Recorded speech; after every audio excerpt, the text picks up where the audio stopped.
السلام علیکم ورحمۃ اللہ وبرکاتہ نحمده ونصلی علی رسولہ الکریم اما بعد فاعوذ باللہ من الشیطان الرجیم بسم اللہ الرحمن الرحیم رب اشرح لی صدری ویسر لی امری واحلل عقدۃ من لسانی یفقہوا قولی۔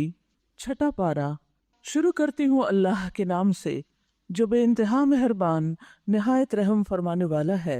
لا يحب الله الجهر بالسوء من القول الا من ظلم وكان الله سميعا عليما۔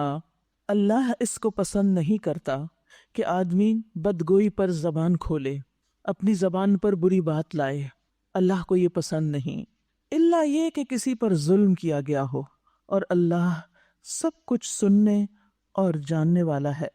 انسان کے منہ سے جو بھی بات نکلتی ہے، یا وہ اس کے حق میں حجت بنتی ہے یا وہ اس کے خلاف حجت بن جاتی ہے، یا وہ اس کو فائدہ دیتی ہے یا وہ اس کے نقصان میں اضافہ کرتی ہے۔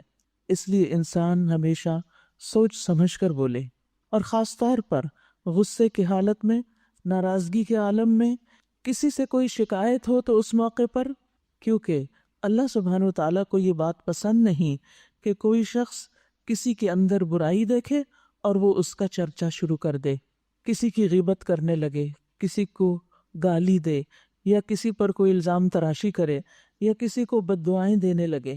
کیونکہ انسان اگر کسی کو کوئی بد دعا دیتا ہے اور وہ اس کا مستحق نہیں، تو وہ بد دعا واپس پلٹ کر دینے والے پہ پڑتی ہے۔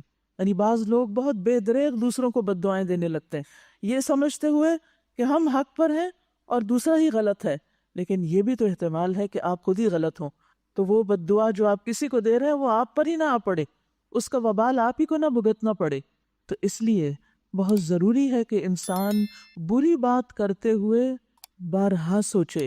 پھر اسی طرح اگر اس پر ظلم کیا گیا ہے تو انصاف والی شریعت ہے ہمارے دین میں انصاف ہے کہ ہاں، اگر کوئی شخص مظلوم ہے، واقعی مظلوم ہے، اور اس کے ساتھ بہت زیادتی کی گئی ہے، تو ایسی صورت میں انسان اپنے اوپر ہونے والے ظلم کی داستان دوسرے کو سنا کر انصاف لے سکتا ہے، اس ظلم کو دور کر سکتا ہے، یا اس ظلم کو دور کرنے کے لیے دوسرے سے مدد لے سکتا ہے۔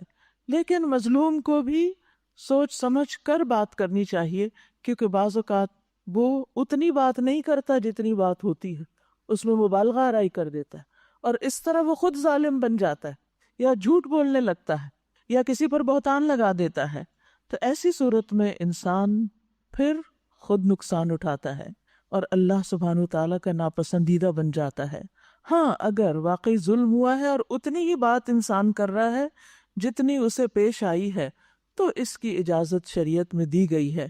اور اس کی حکمت کیا ہے، کیوں یہ اجازت دی گئی کہ انسان ایسے موقع پر اپنا غصہ ٹھنڈا کر لے، تاکہ وہ اس سے اگلے سٹیپ پر نہ جائے، کسی کے خلاف کوئی اسلحہ نہ اٹھا لے، کسی کو قتل نہ کر دے، کسی کو ہاتھوں سے نہ مارنا شروع کر دے، یا پھر وہ لڑائی فساد دنگے میں وہ سب کچھ نہ بدل جائے۔ کیونکہ آپ نے دیکھا ہوگا کہ بعض اوقات لوگ غصے کے موقع پر، ناراضگی کے موقع پر صرف زبان نہیں، ہاتھ بھی استعمال کرتے ہیں، اور ہاتھوں کے علاوہ اگر ان کے پاس کوئی اسلحہ وغیرہ ہے تو وہ بھی چلا دیتے ہیں، اور بہت سے قتل و غارت اسی وجہ سے ہو جاتے ہیں۔ یعنی اچانک کسی نے غصہ دلایا، پہلے سے کوئی نیت، ارادہ، کوئی پلان پروگرام نہیں تھا، لیکن اچانک ہی کسی کی بات انتہائی بری لگ گئی اور اتنا شدید غصہ آیا کہ پھر حدیں پار کر گیا انسان۔ تو ایسی صورت میں انسان کو اگر وہ صاحب حق ہے تو بات کرنے کی اجازت ہے۔ ابو ہریرہ رضی اللہ عنہ سے مروی ہے کہ ایک شخص نبی صلی اللہ علیہ وسلم سے اپنے قرض کا تقاضا کرنے آیا اور سخت گفتگو کرنے لگا۔ صحابہ کو بڑا غصہ آیا اور وہ اس کی طرف بڑھے، لیکن رسول اللہ صلی اللہ علیہ وسلم نے فرمایا اسے چھوڑ دو، کیونکہ یہ صاحب حق ہے، اس کا حق ہے۔ پھر آپ نے فرمایا اس کے قرض والے جانور کی عمر کا ایک جانور اسے دے دو، یعنی تم لوگ اس کا قرضہ چکا دو۔ صحابہ نے عرض کیا یا رسول اللہ، اس سے زیادہ عمر کا جانور تو موجود ہے، لیکن اس عمر کا نہیں جتنا اس کا حق بنتا ہے۔ آپ نے فرمایا وہ زیادہ ہی اس کو دے دو، کیونکہ سب سے اچھا آدمی وہ ہے جو دوسروں کا حق پوری طرح ادا کرے، یعنی حق میں کمی نہ کرے۔ زیادہ دینے کی گنجائش ہے تو زیادہ دے دے، کیونکہ زیادہ دینا احسان کرنا ہے، اور محسنین اللہ کے محبوب ہیں، اللہ تعالیٰ ان سے بہت محبت کرتا ہے۔ وَكَانَ اللَّهُ سَمِيعًا عَلِيمًا، اور اللہ خوب سننے والا ہے، خوب جاننے والا ہے، وہ مظلوم کی بات بھی سن رہا ہے، اور اسی طرح ظالم نے جو کچھ کیا وہ بھی جانتا ہے، دونوں طرف کو جانتا ہے، لہٰذا وہ پورا پورا انصاف کرے گا۔ ان تبدوا خیرا او تخفوه او تعفوا عن سوء فإن اللہ کان عفوا قدیرا۔ مظلوم ہونے کی صورت میں اگرچہ انسان کو بدگوئی کا حق حاصل ہے، لیکن اگر تم ظاہر و باطن میں بھلائی ہی کیے جاؤ، یعنی اپنے حق کو چھوڑ دو پھر بھی بھلی بات زبان سے نکالو، مثلا اگر آپ کو کسی نے کچھ کہہ دیا تو آپ اس کو جواب میں کہتے ہیں اللہ تمہیں ہدایت دے، اللہ تمہیں سمجھ دے، اللہ ہم سب کو معاف کر دے، یعنی کوئی اچھا جملہ بول دیتے ہیں، یا کم از کم برائی سے درگزر کرو، یعنی خاموشی اختیار کر لو۔ تو اللہ کی صفت بھی یہی ہے کہ وہ بڑا معاف کرنے والا ہے، حالانکہ سزا دینے پر پوری قدرت رکھتا ہے لیکن وہ معاف کر دیتا ہے۔ تو زیادہ پسندیدہ اور اعلیٰ درجہ کیا ہے کہ اپنا حق واپس لے لے انسان، اور بری بات کے جواب میں یا تو اچھی بات کرے یا پھر خاموشی اختیار کر لے۔ اور جو شخص اللہ کی رضا کے لیے درگزر کرتا ہے، اللہ سبحانہ و تعالیٰ سے جزا پانے کے لیے درگزر کرتا ہے اور احسان کرتا ہے، اللہ سبحانہ و تعالیٰ بھی اس پر احسان فرمائیں گے، اسے اللہ کی محبت حاصل ہوگی۔ حضرت علی رضی اللہ عنہ سے مروی ہے کہ ہم نے رسول اللہ صلی اللہ علیہ وسلم کی تلوار کے دستے میں یہ لکھا ہوا پایا، یعنی آپ کی تلوار کا جو ہینڈل تھا اس پر لکھا ہوا تھا، جو تم پر ظلم کرے اس سے درگزر کرو، رشتہ توڑنے والے سے رشتہ جوڑو، جو تمہارے ساتھ برا کرے اس کے ساتھ احسان کرو، اور حق بات کرو اگرچہ اپنے ہی خلاف کیوں نہ ہو۔ یعنی اگر آپ سے کسی کے ساتھ زیادتی ہو گئی اور پھر آپ کو احساس ہو گیا کہ آپ کی زیادتی تھی تو سوری کرنے میں دیر نہیں کرنی چاہیے، معافی مانگ لینی چاہیے، کیونکہ انسان کا غصہ تھوڑی دیر کے بعد ٹھنڈا ہونے لگتا ہے، پھر سوچتا ہے اتنی بڑی بھی کیا بات تھی جس کو میں نے اتنا بڑا ایشو بنا لیا، یعنی اس پر پھر لمبی ناراضگیاں نہیں مومن پالتا، جلد اس کیفیت سے باہر آتا ہے۔ اور جو درگزر نہیں کرتا اس سے درگزر نہیں کیا جاتا، یعنی اگر آپ کسی سے درگزر نہیں کر سکتے، اس کو معاف نہیں کر سکتے، اس کو ایکسکیوز نہیں کر سکتے، تو پھر آپ خود بھی تیار رہیے، کیونکہ ہیں تو آپ بھی انسان نہ کسی وقت تو پھسلیں گے، کسی نہ کسی وقت تو آپ سے بھی کوئی ایسی حرکت ہو ہی جائے گی، تو پھر کیا ہوگا؟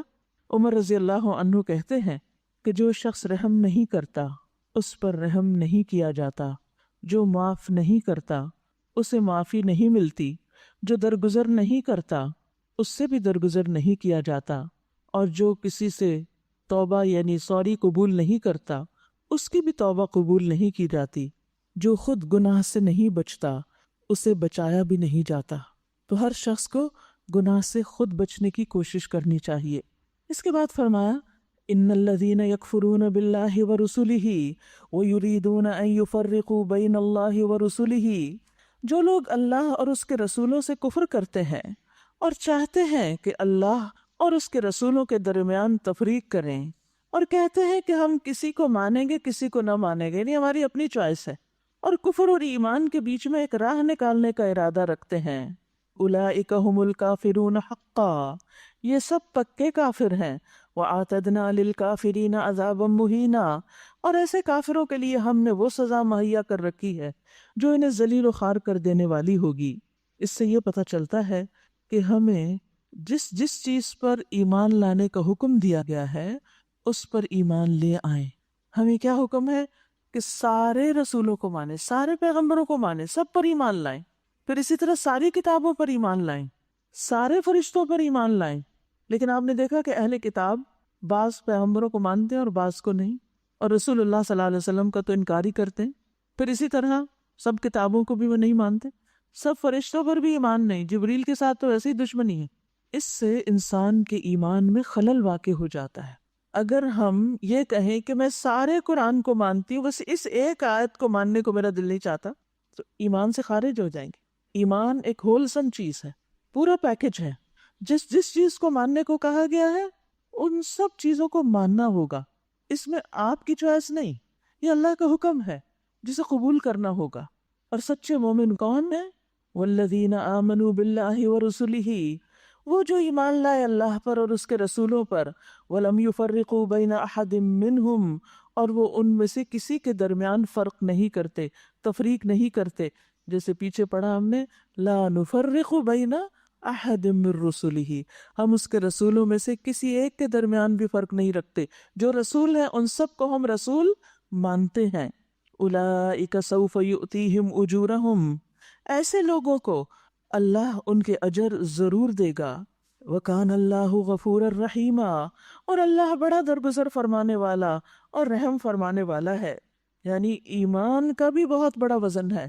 اصل میں ایمان چونکہ ہمیں ماں کے پیٹ سے ہی مل گیا، مسلمان گھرانے میں پیدا ہو گئے اور بچپن سے لا الہ الا اللہ پڑھا دیا گیا تو ہم نے پڑھ لیا، چاہے شعوری طور پہ پڑھا یا نہیں، لیکن اس کو ہم کو بڑی بات نہیں سمجھتے. ایمان کی قدر و قیمت اس سے پوچھیے جس کو بڑی مشکلوں کے بعد ملا ہو، اور اس کو حاصل کرنے کے بعد بھی، ایمان لانے کے بعد بھی طرح طرح کی مشکلات آئی ہوں. مکہ والوں پہ آپ دیکھیے، مکہ میں جو لوگ مسلمان ہوئے تھے، حضرت بلال کے بارے میں سوچئے، حضرت عمار کے بارے میں، اور اسی طرح حضرت سمیہ اور دیگر خواتین، کہ لا الہ الا اللہ کہنے کی انہوں نے کیا قیمت ادا کی، کیسی کیسی سخت تکلیفیں برداشت کی. تو یاد رکھیے کہ یہ لا الہ الا اللہ اتنا وزنی کلمہ ہے کہ اگر اس کو میزان میں رکھ دیا جائے تو میزان جھک جائے. اللہ پر ایمان لانا اور جن جن چیزوں پر اللہ نے ایمان لانے کا کہا ہے ان سب چیزوں پر ایمان رکھنا کوئی معمولی چیز نہیں. یہ بنیاد ہے، یہ اصل ہے. اسی پر پھر انسان کی باقی عبادات کی قبولیت کا انحصار ہے، اسی پر انسان کے سارے اعمال کی قبولیت کا انحصار ہے. اچھے اخلاق کی قبولیت بھی جبھی ہے، لوگوں کو کچھ دینے، ان کے ساتھ بھلائی کرنے کا اجر و ثواب بھی اسی صورت میں ہے کہ انسان اپنے ایمان میں پکا ہو، درست ہو، اس میں کسی قسم کا کوئی شک نہ ہو. ایمان کیا ہے؟ الیقین الجازم، پکا یقین کہ یہ سب حقیقتیں جن کی ہمیں نشاندہی کی گئی، جن کے بارے میں ہمیں بتایا گیا، یہ بالکل اسی طرح ہیں. یسألک اہل الکتاب ان تنزل علیہم کتابا من السماء، یہ اہل کتاب اگر آج آپ سے مطالبہ کر رہے ہیں کہ آپ آسمان سے کوئی تحریر ان پہ نازل کرا دیں، تو اس سے بڑھ چڑھ کر مطالبے یہ پہلے موسیٰ علیہ السلام سے کر چکے ہیں. ان سے تو انہوں نے کہا تھا کہ ہمیں اللہ کو علانیہ دکھا دو، ہم دیکھنا چاہتے ہیں. اور اسی سرکشی کی وجہ سے یکا یک ان پر بجلی ٹوٹ پڑی تھی. یاد رکھیے کہ بعض مطالبات ایسے ہوتے ہیں کہ جو انسان کے لیے مصیبت کا باعث بن سکتے ہیں، جیسے ان لوگوں کے مطالبے پر ان کا حال ہوا تھا. یعنی انسان کو اپنی حیثیت، اپنا مقام دیکھ کر بات کرنی چاہیے. پھر انہوں نے بچھڑے کو اپنا معبود بنا لیا، حالانکہ یہ کھلی کھلی نشانیاں دیکھ چکے تھے. اس پر بھی ہم نے ان سے درگزر کیا. ہم نے موسیٰ علیہ السلام کو صریح فرمان عطا کیا اور ان لوگوں پر طور کو اٹھا کر ان سے اس فرمان کی اطاعت کا عہد لیا. ہم نے ان کو حکم دیا کہ وہ دروازے میں سجدہ ریز ہوتے ہوئے داخل ہوں. ہم نے ان سے کہا کہ سب کا قانون نہ توڑو، اور اس پر ان سے پختہ عہد لیا. آخر کار ان کی عہد شکنی کی وجہ سے، اور اس وجہ سے کہ انہوں نے اللہ کی آیات کو جھٹلایا اور کئی پیغمبروں کو ناحق قتل کیا، اور یہاں تک کہا کہ ہمارے دل غلافوں میں محفوظ ہیں، حالانکہ در حقیقت ان کی باطل پرستی کے سبب سے اللہ نے ان کے دلوں پہ ٹھپا لگا دیا، اور اسی وجہ سے یہ بہت کم ایمان لاتے ہیں. پھر اپنے کفر میں اتنے بڑھے کہ مریم علیہ السلام پر سخت بہتان لگایا. کیا بہتان تھا؟ کہ نعوذ باللہ ان کے تعلقات یوسف نجار کے ساتھ تھے، یعنی بدکاری کا الزام لگایا، اور یہ کہ عیسیٰ علیہ السلام یوسف نجار کے بیٹے ہیں، یعنی جھوٹی تہمت لگا کر ان کو بدنام کرنے کی کوشش کی. اور خود کہا کہ ہم نے مسیح عیسیٰ ابن مریم رسول اللہ کو قتل کر دیا ہے. یعنی اتنی دلیری، اور ہیں اہل کتاب، کتاب والے، اور اللہ کے رسول کو قتل کر کے فخریہ اس کا اعلان کر رہے ہیں، حالانکہ فی الواقع انہوں نے نہ اس کو قتل کیا، وما قتلوہ، یعنی عیسیٰ علیہ السلام کو انہوں نے قتل نہیں کیا، وما صلبوہ، نہ صلیب پر چڑھایا، ولکن شبہ لہم، بلکہ معاملہ ان کے لیے مشتبہ کر دیا گیا. اس کے بارے میں کہا جاتا ہے کہ عیسیٰ علیہ السلام اپنے حواریوں کے ساتھ بیٹھے ہوئے تھے. جب ان کو پکڑنے کے لیے اور قتل کرنے کے لیے لوگ پہنچے تو انہوں نے اپنے حواریوں میں سے کہا کہ کون ہے جو تم میں سے میری جگہ اپنے آپ کو پیش کرے؟ تو اس پر ایک حواری نے کہا کہ میں. تو اللہ تعالیٰ نے اس کی شکل عیسیٰ علیہ السلام جیسی کر دی، اور انہوں نے ان کو قتل کر کے یہ سمجھا کہ انہوں نے عیسیٰ علیہ السلام کو قتل کر دیا ہے۔ وَلَكِنْ شُبِّهَ لَهُمْ، اور جن لوگوں نے اس کے بارے میں اختلاف کیا ہے وہ بھی دراصل شک میں مبتلا ہیں، یعنی مختلف طرح کے بیانات ہیں۔ کوئی کہہ رہے تھے کہ وہ مسیح نہیں تھے جو صلیب پہ چڑھائے گئے، کوئی کہہ رہے تھے کہ صلیب پر تو چڑھائے گئے لیکن وہاں نہیں فوت ہوئے، وہ جب نیچے اتارے گئے جب بھی ان کے اندر جان تھی۔ کسی نے کہا کہ انہوں نے صلیب پر وفات پائی، پھر وہ جی اٹھے اور کم از کم 10 مرتبہ اپنے مختلف حواریوں سے ملے اور ان سے باتیں کی، یعنی ان کے اپنے بیانات بھی بہت متفرق ہیں۔ تو فرمایا اس معاملے میں ان کے پاس کوئی علم نہیں، محض گمان کی پیروی کر رہے ہیں۔ وَمَا قَتَلُوهُ يَقِينًا، انہوں نے مسیح کو یقیناً قتل نہیں کیا، پکی بات ہے وہ قتل نہ کر سکے۔ بل رفعہ اللہ الیہ، بلکہ اللہ نے ان کو اپنی طرف اٹھا لیا، بلند کر لیا۔ رفع کا لفظی معنی کیا ہوتا ہے؟ بلند کرنا۔ اللہ نے ان کو بلندی عطا کر دی، جسمانی اور روحانی طور پر عیسیٰ علیہ السلام کو اوپر لے جایا گیا۔ وَكَانَ اللَّهُ عَزِيزًا حَكِيمًا، اور اللہ زبردست ہے، حکمت والا ہے۔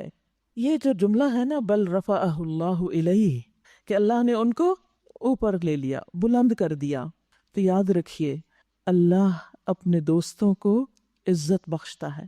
اسی لیے بعد میں یہ صفت بیان ہوئی کہ اللہ عزیز ہے، وہ عزیز ہے، اور اس کے عزیز ہونے کی وجہ سے اس پر یہ حق بنتا ہے کہ وہ اپنے دوستوں کو بھی عزت عطا کرے اور ان کی سرپرستی فرمائے، ان کی حفاظت کرے۔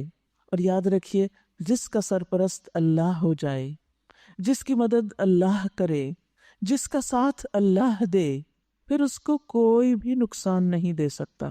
حضرت ابن عباس کو بھی نبی صلی اللہ علیہ وسلم نے یہ فرمایا تھا نا کہ یاد رکھو ساری دنیا بھی مل کر تمہیں کوئی نقصان دینا چاہے، کوئی نقصان نہیں دے سکتا۔ اس لیے کسی کی باتوں سے دل چھوٹا نہ کیا کرے۔ بعض اوقات ایسا ہوتا ہے نا کہ کوئی شخص بلا وجہ آپ پہ تنقید شروع کر دیتا ہے، کبھی آپ پہ جھوٹے الزام لگانا شروع کر دیتا ہے، آپ کو طرح طرح سے بدنام کرنے کی کوشش کرتا ہے۔ ایسے میں بھی ٹھنڈے رہیے، اطمینان سے رہیے، اور اپنا معاملہ اللہ سے درست کیجیے، رجوع اللہ کی طرف کیجیے کہ مجھے اللہ کا ساتھ مل جائے۔ اور جب اللہ کو آپ یاد کریں گے تو کیا ہوگا؟ فَاذْكُرُونِي اذکرکم واشکروا لی ولا تکفرون، اللہ کا شکر ادا کریں گے تو اللہ نعمتوں میں اضافہ کرے گا۔ اب اللہ کی طرف سے مدد آئے گی، اور جس کے پاس اللہ کی مدد ہو پھر وہ ناکام نہیں ہو سکتا۔ ہمارا حال کیا ہوتا ہے؟ ہمیں کسی انسان کی طرف سے کوئی دشمنی ہو، کوئی ہمارے خلاف کچھ لکھ دے، کچھ بول دے، کسی طرح ہمیں ستائے، تو ہم جواباً اسی طرح یا اس سے بھی زیادہ بد اخلاقی کا مظاہرہ کرتے ہیں، اور ہم سمجھتے ہیں ہم خود ہی اس کو کافی ہو جائیں گے، لیکن ہم خود نہیں کافی ہو سکتے۔ ہمیں دیکھنا یہ چاہیے کہ یہ سچویشن پیش کیوں آئی، اس کی حقیقت کیا ہے، اس میں سچائی کیا ہے۔ جو بھی شخص میرے بارے میں کچھ کہہ رہا ہے، اگر وہ صحیح کہہ رہا ہے تو مجھے اپنی اصلاح کرنی چاہیے، توبہ کرنی چاہیے، اور اگر وہ غلط بیانی کر رہا ہے تو مجھے معاملہ اللہ پہ چھوڑ دینا چاہیے، اللہ کو پکارنا چاہیے، اللہ سے مدد لینی چاہیے، جیسے حضرت عائشہ نے کیا تھا۔ پھر کیا ہوا؟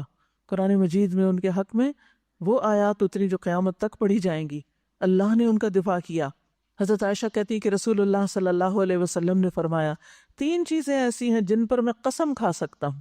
نمبر 1 یہ کہ اللہ عز و جل اس شخص کو جس کا اسلام میں کوئی حصہ ہو اس کی طرح نہیں کرے گا جس کا کوئی حصہ نہ ہو۔ اور اسلام کا حصہ 3 چیزیں ہیں، نماز، روزہ، زکوٰۃ۔ یعنی جو شخص ان فرائض کی پابندی کرتا ہے قیامت کے دن اس کا مقام کچھ اور ہوگا بنسبت اس کے کہ جو ان کی پابندی نہیں کرتا۔ 2 الگ الگ قسم کے لوگ ہیں یہ۔ دوسری بات یہ کہ اللہ عز و جل دنیا میں جس بندے کا سرپرست بن جائے قیامت کے دن اسے وہ کسی اور کے حوالے نہیں کرے گا۔ اللہ کی یہ دوستی دنیا میں بھی اور آخرت میں بھی قائم رہے گی۔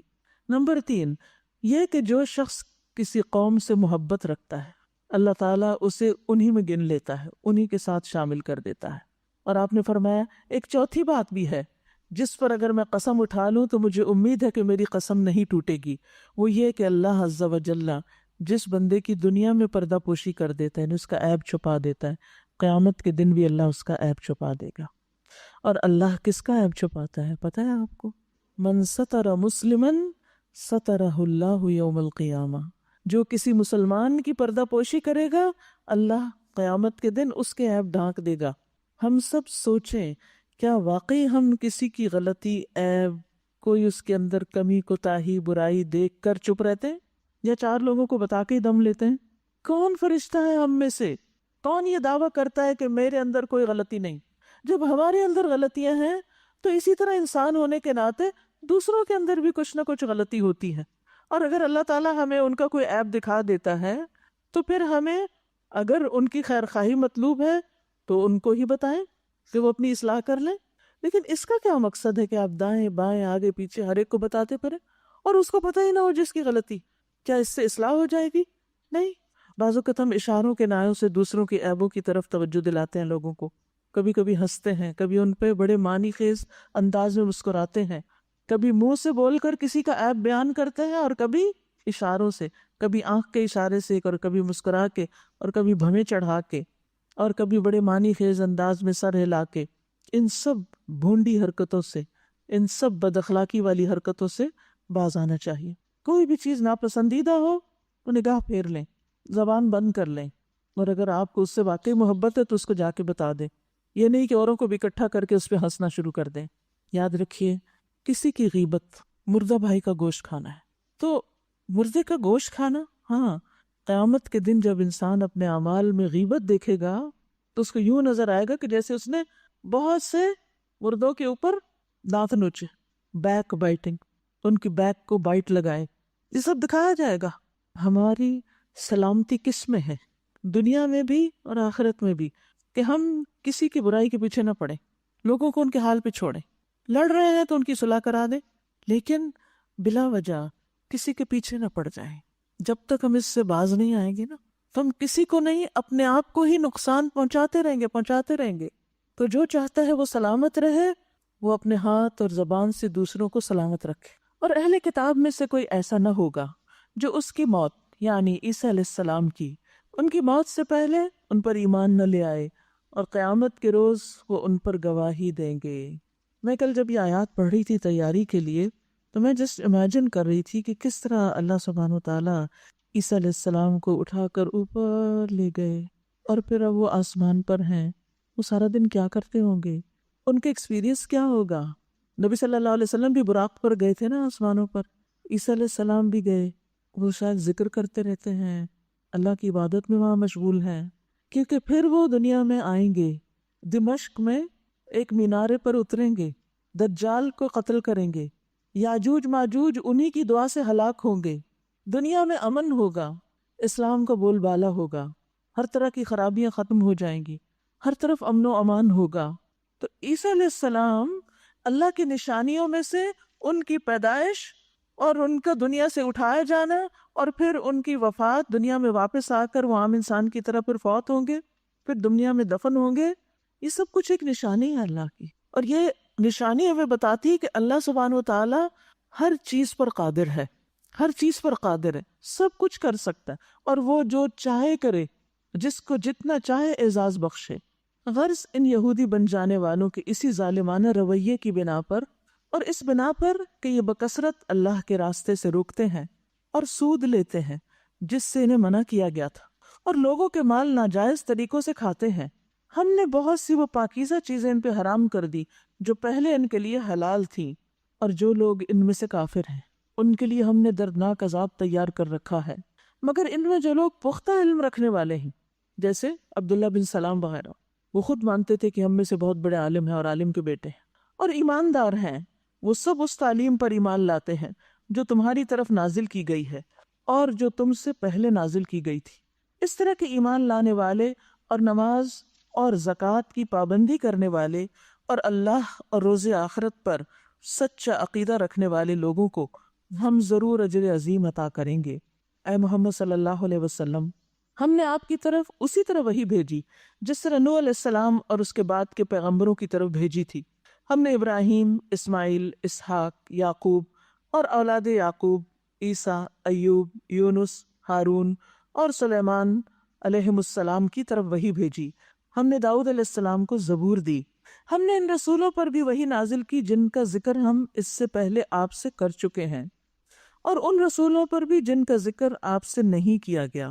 قرآن مجید میں 24 یا 25 پیغمبروں کا ذکر ہے۔ 24 اس لیے کہ بعض لوگ ذوالکفل کو پیغمبر نہیں مانتے، اور بعض جو مانتے ہیں وہ ان کو ملا کے 25 ہو جاتے ہیں۔ اسی طرح بعض روایات میں آتا ہے کہ 1,24,000 پیغمبر بھیجے، لیکن یہ روایات ضعیف ہیں۔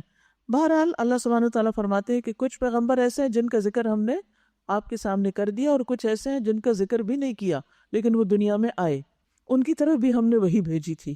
یعنی کوئی پہلی مرتبہ آپ ہی کی طرف نہیں بھیجی جا رہی، یہ سلسلہ تو اول روز سے چلا آ رہا ہے۔ ہم نے موسیٰ علیہ السلام سے اس طرح گفتگو کی جس طرح گفتگو کی جاتی ہے۔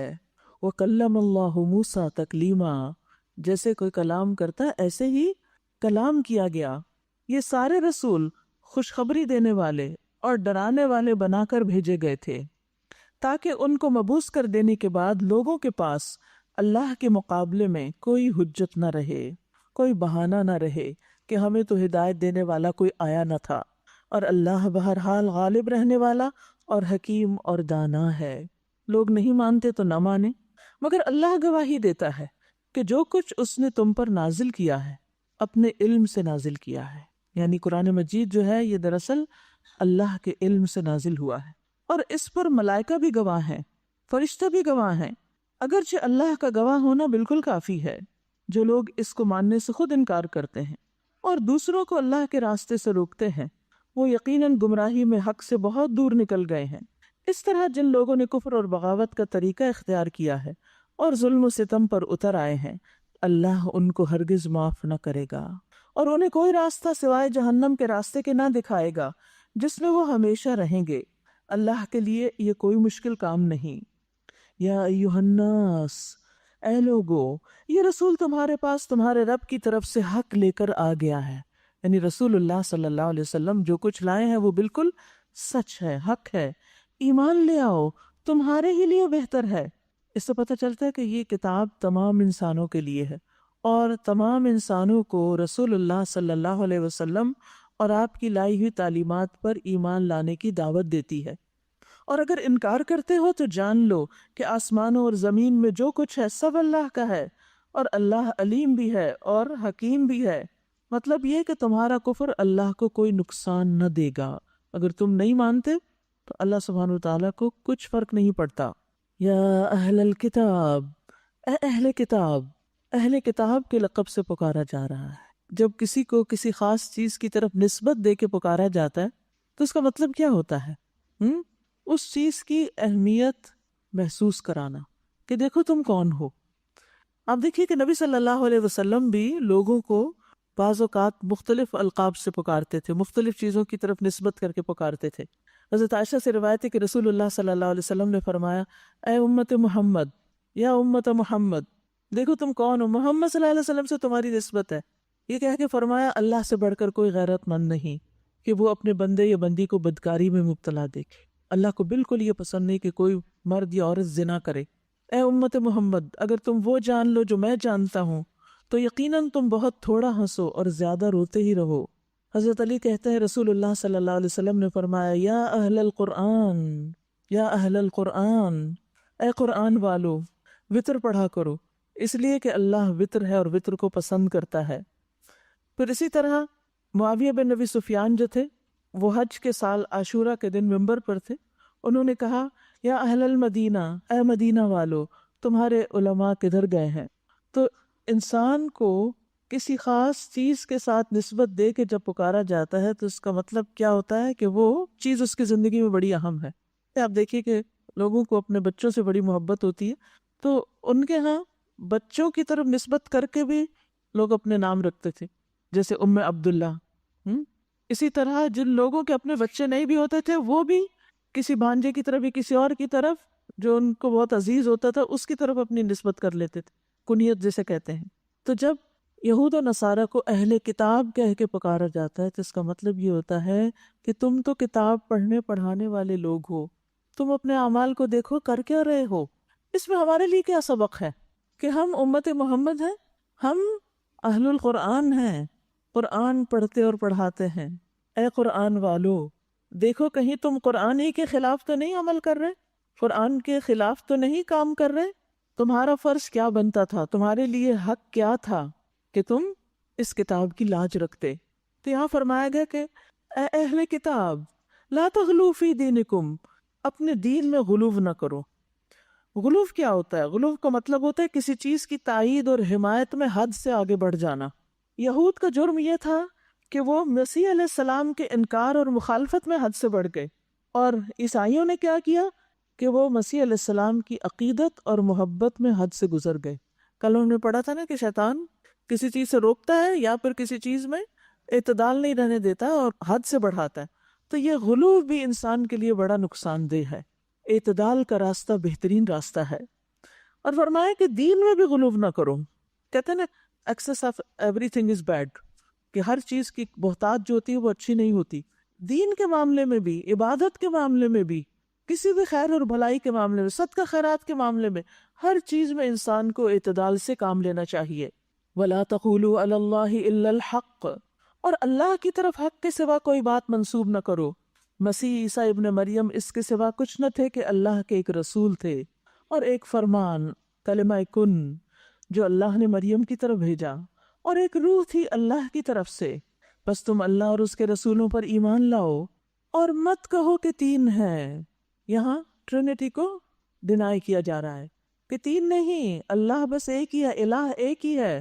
انتہو، باز آ جاؤ، خیر لکم، یہ تمہارے حق میں زیادہ اچھا ہے.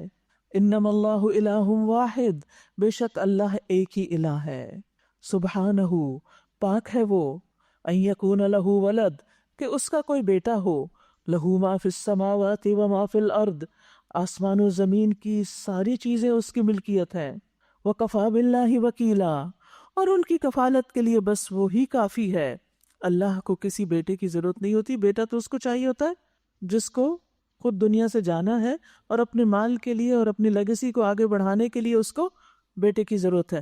اللہ تو اول و آخر ہے، ظاہر و باطن ہے، ہر چیز اسی کی ہے، وہ کسی بیٹے کا محتاج نہیں. پھر فرمایا مسیح علیہ السلام نے کبھی اس بات کو عار نہیں سمجھا کہ وہ اللہ کا ایک بندہ ہوں، اور نہ مقرب ترین فرشتے اس کو اپنے لیے عار سمجھتے ہیں. یعنی یہ سب بندگی میں ہی اپنی عزت سمجھتے ہیں، اپنا اعزاز و اکرام سمجھتے ہیں. اور واقعی بندے کے لیے سب سے اعلیٰ ترین مقام کیا ہے؟ سب سے زیادہ قریب وہ اپنے رب کے کب ہوتا ہے؟ جب وہ سجدے کی حالت میں ہوتا ہے. وہ بندگی کی انتہا ہے، عاجزی کی انتہا ہے. فرمایا اگر کوئی اللہ کی بندگی کو اپنے لیے عار سمجھتا ہے اور تکبر کرتا ہے تو ایک وقت آئے گا جب اللہ سب کو گھیر کر اپنے سامنے حاضر کرے گا. اس وقت وہ لوگ جنہوں نے ایمان لا کر نیک طرز عمل اختیار کیا اپنے اجر پورے پورے پائیں گے، اور اللہ اپنے فضل سے ان کو مزید اجر عطا فرمائے گا. اور جن لوگوں نے بندگی کو عار سمجھا، تکبر کیا، بندگی کو عار سمجھا، یعنی عبادت کے لیے وہ تیار نہیں اللہ کے آگے جھکنے کے لیے، اور پھر تکبر بھی کرتے ہیں، ان کو اللہ دردناک سزا دے گا. اور اللہ کے سوا جن جن کی سرپرستی اور مددگاری پر وہ بھروسہ رکھتے ہیں ان میں سے کسی کو بھی وہ وہاں نہ پائیں گے. لوگو، تمہارے رب کی طرف سے تمہارے پاس دلیل روشن آ گئی ہے، اور ہم نے تمہاری طرف ایسی روشنی بھیج دی ہے جو تمہیں صاف صاف راستہ دکھانے والی ہے. اب جو لوگ اللہ کی بات مان لیں گے اور اس کی پناہ ڈھونڈیں گے ان کو اللہ اپنی رحمت اور فضل و کرم کے دامن میں لے لے گا اور اپنی طرف آنے کا سیدھا راستہ ان کو دکھا دے گا. لوگ تم سے کلالہ کے معاملے میں فتویٰ پوچھتے ہیں، کہو اللہ تمہیں فتویٰ دیتا ہے. اگر کوئی شخص بے اولاد مر جائے اور اس کی ایک بہن ہو تو وہ اس کے ترکے میں سے آدھا پائے گی، نصف. اور اگر بہن بے اولاد مرے تو بھائی اس کا وارث ہوگا، یعنی پورا مال لے لے گا. اگر میت کی وارث 2 بہنیں ہوں تو وہ ترکے میں سے 2/3 کی حقدار ہوگی. اور اگر کئی بھائی بہنیں ہوں تو عورتوں کا ایک مردوں کا دوہرا حصہ ہوگا. اللہ تمہارے لیے احکامات کی توضیح کرتا ہے، وضاحت کرتا ہے تاکہ تم بھٹکتے نہ پھرو، اور اللہ ہر چیز کا علم رکھتا ہے. تو بات یہ ہے کہ جو شخص اللہ پر ایمان رکھتا ہے اور اللہ کو مضبوطی سے پکڑ لیتے ہیں، یعنی اللہ کے ساتھ اپنا تعلق مضبوط رکھتا ہے، تو ایسے شخص کے لیے خوشخبری ہے کہ وہ اللہ کی رحمت کا حصہ پائے گا، اللہ کا فضل اس کو نصیب ہوگا، صراط مستقیم اس کو نصیب ہوگا. اور جو شخص اس راستے کو چھوڑ دے وہ اللہ کی رحمت سے محروم ہو جائے گا. اللہ کے راستے پر چلنے کی علامت کیا ہوتی ہے؟ کہ جو بھی اللہ تعالیٰ کے احکامات ہیں انسان ان کو اپنی زندگی میں لائے، حتیٰ کہ مرنے کے بعد بھی کسی کا مال جب تقسیم ہو تو پورے انصاف کے ساتھ ہو، کسی کے حق میں کوئی کمی نہ کی جائے۔ سورۃ المائدہ۔ شروع کرتی ہوں اللہ کے نام سے جو بے انتہا مہربان نہایت رحم فرمانے والا ہے۔ سورۃ النساء میں ہم نے پڑھا کہ اہل کتاب نے اللہ سے کیے ہوئے وعدے پورے نہیں کیے، ان کو توڑ دیا، تو ان کے اس نقض عہد کی بنا پر اللہ تعالیٰ ان سے ناراض ہوا۔ یہاں اس سورت کے شروع میں مومنوں سے کہا جا رہا ہے، یا ایھا الذین آمنوا، اے لوگو جو ایمان لائے ہو، اوفوا بالعقود، تم اپنے عہد و پیمان پورے کرو، یعنی اللہ تعالیٰ کے احکامات کی پابندی کرو، اللہ اور بندے کے درمیان جو معاہدے ہیں ان کو پورا کرو، اور بندے بندوں کے ساتھ اللہ کا نام لے کر جو معاہدے کرتے ہیں ان کو بھی پورا کریں۔ پھر اس کے بعد حلال و حرام کے بارے میں کچھ ہدایات ہیں۔ تمہارے لیے مویشی کی قسم کے سب جانور حلال کیے گئے سوائے ان کے جو آگے چل کر تم کو بتائے جائیں گے، لیکن احرام کی حالت میں شکار کو اپنے لیے حلال نہ کر لو، یعنی جو حلال ہے وہ بھی ایک مخصوص وقت میں تمہارے لیے حرام ہے، جیسے کھانا پینا جو حلال ہے وہ روزے کی حالت میں حرام ہے، نہیں کھا سکتے۔ تو اللہ سبحانہ وتعالیٰ نے اس طرح کی پابندیاں دراصل ہمارا امتحان لینے کے لیے ہم پر لگائی ہیں، اور اطاعت نام بھی اس کا ہے، عبادت کہتے ہی اس کو ہے۔ عبادت کا معنی کیا ہے کہ اللہ کے حکم کی پیروی کرو، جہاں کہے چل پڑو تو چل دیں، جہاں کہے رک جاؤ تو رک جائیں، وہ کہے کھا لو تو کھا لیں، وہ کہے نہیں کھاؤ تو نہیں کھائیں، یہی عبادت ہوتی ہے۔ اور یہ نہیں کہ ہم ایک جگہ کی مثال دوسری جگہ لگائیں کہ وہ احرام کی حالت میں شکار منع ہے لہٰذا یہاں عام دنوں میں بھی جانور ذبح نہ کرو، جیسے بہت سے لوگ کہتے ہیں نا وہ احرام کی حالت میں نقاب نہیں کرنا ہوتا نا تو عام دنوں میں کیا ضرورت ہے، وہاں بھی تو نہیں کرتے۔ وہاں کے احکامات وہاں کے لیے ہیں، یہاں کے احکامات یہاں کے لیے، ہر جگہ کے لیے اللہ نے ہمیں جو کرنے کو کہا ہے وہی کریں۔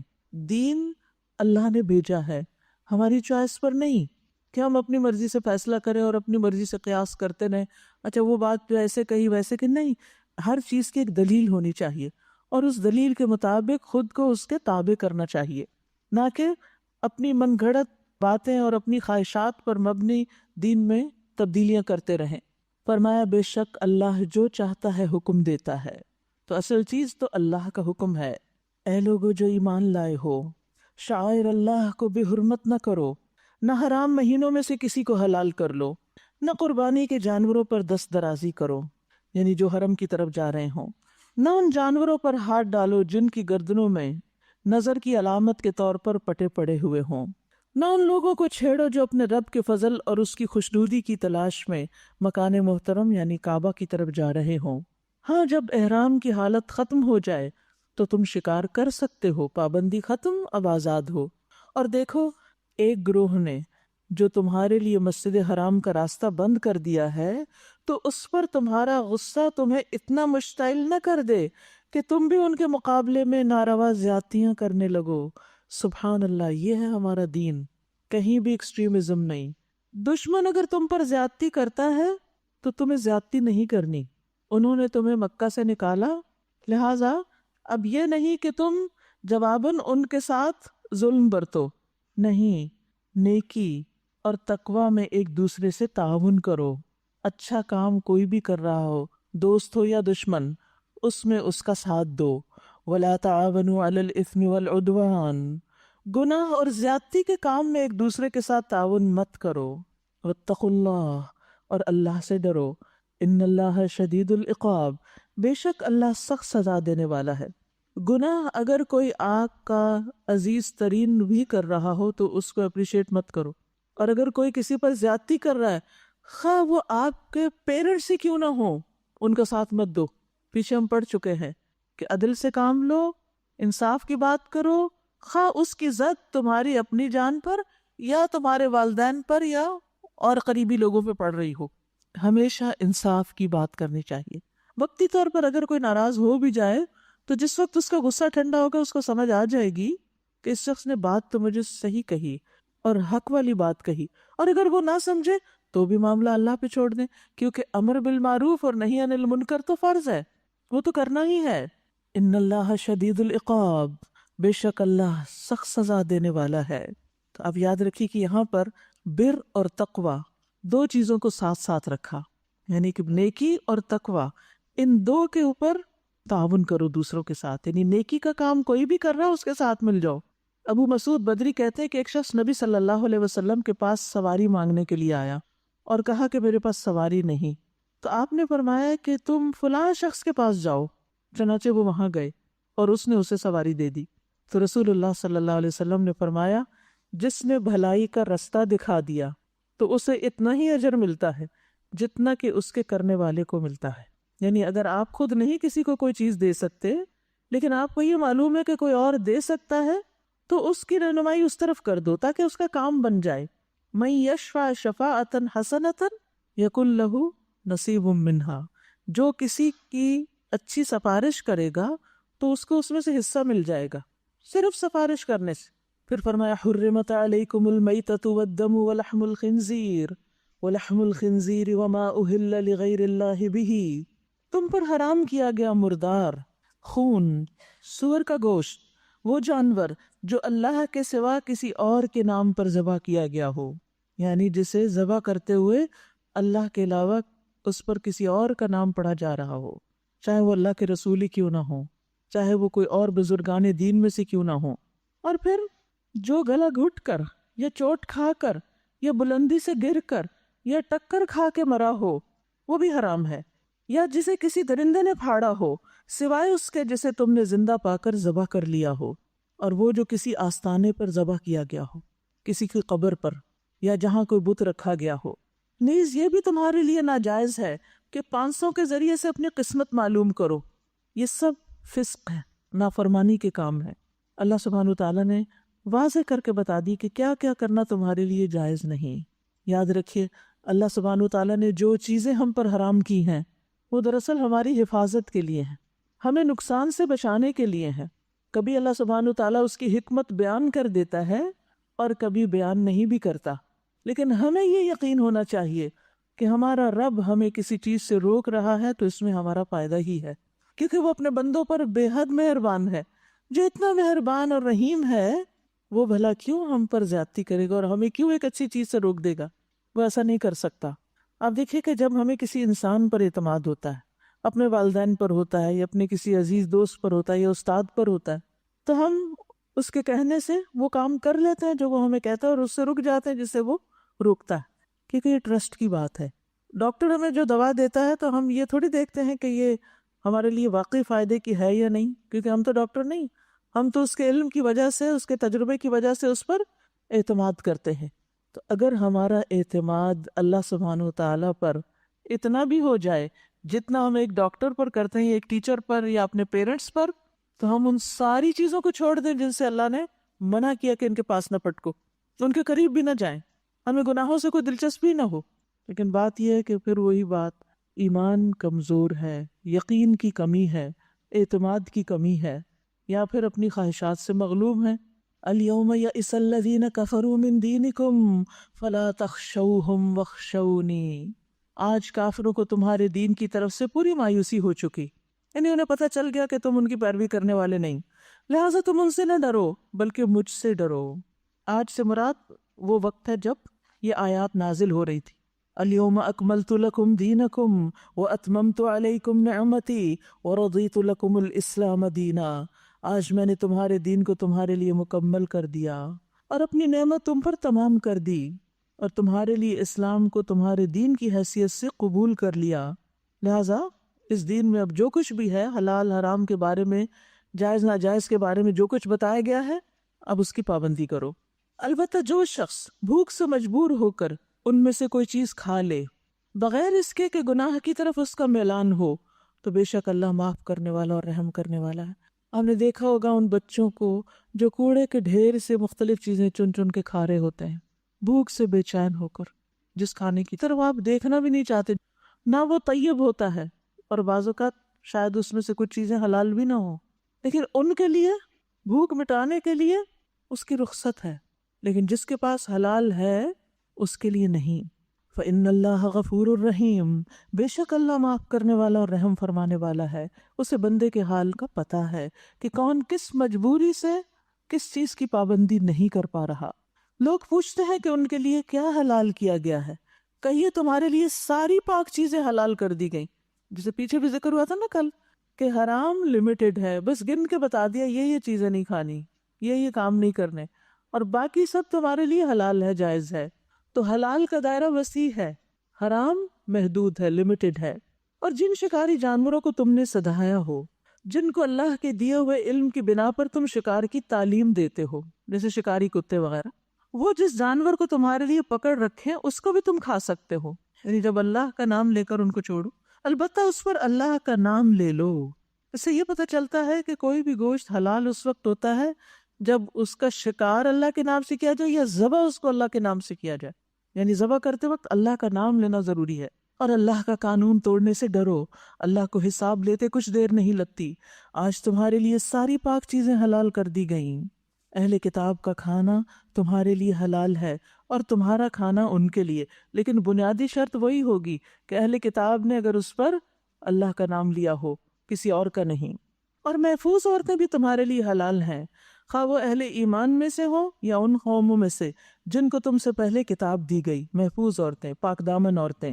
شرط کیا ہے؟ اذا آتیتموہن اجورہن، جب تم ان کے مہر ادا کر دو، یعنی مہر کی نسبت عورت کی طرف کی گئی، یعنی عورت کا یہ اپنا پورا مال ہوگا، اس کا حق ملکیت ہے اس مال پر، چاہے ڈھیروں مال ہو، وہ اس کا ہے۔ اب اجورہن یعنی ان کا حق ہے، اور اس میں سے کسی کا بھی کچھ حصہ نہیں ہوتا مگر صرف وہی جس کی اجازت وہ اپنے شوہر یا اپنے وارث یا کسی اور کو دے کہ وہ اس میں سے کچھ استعمال کر لے۔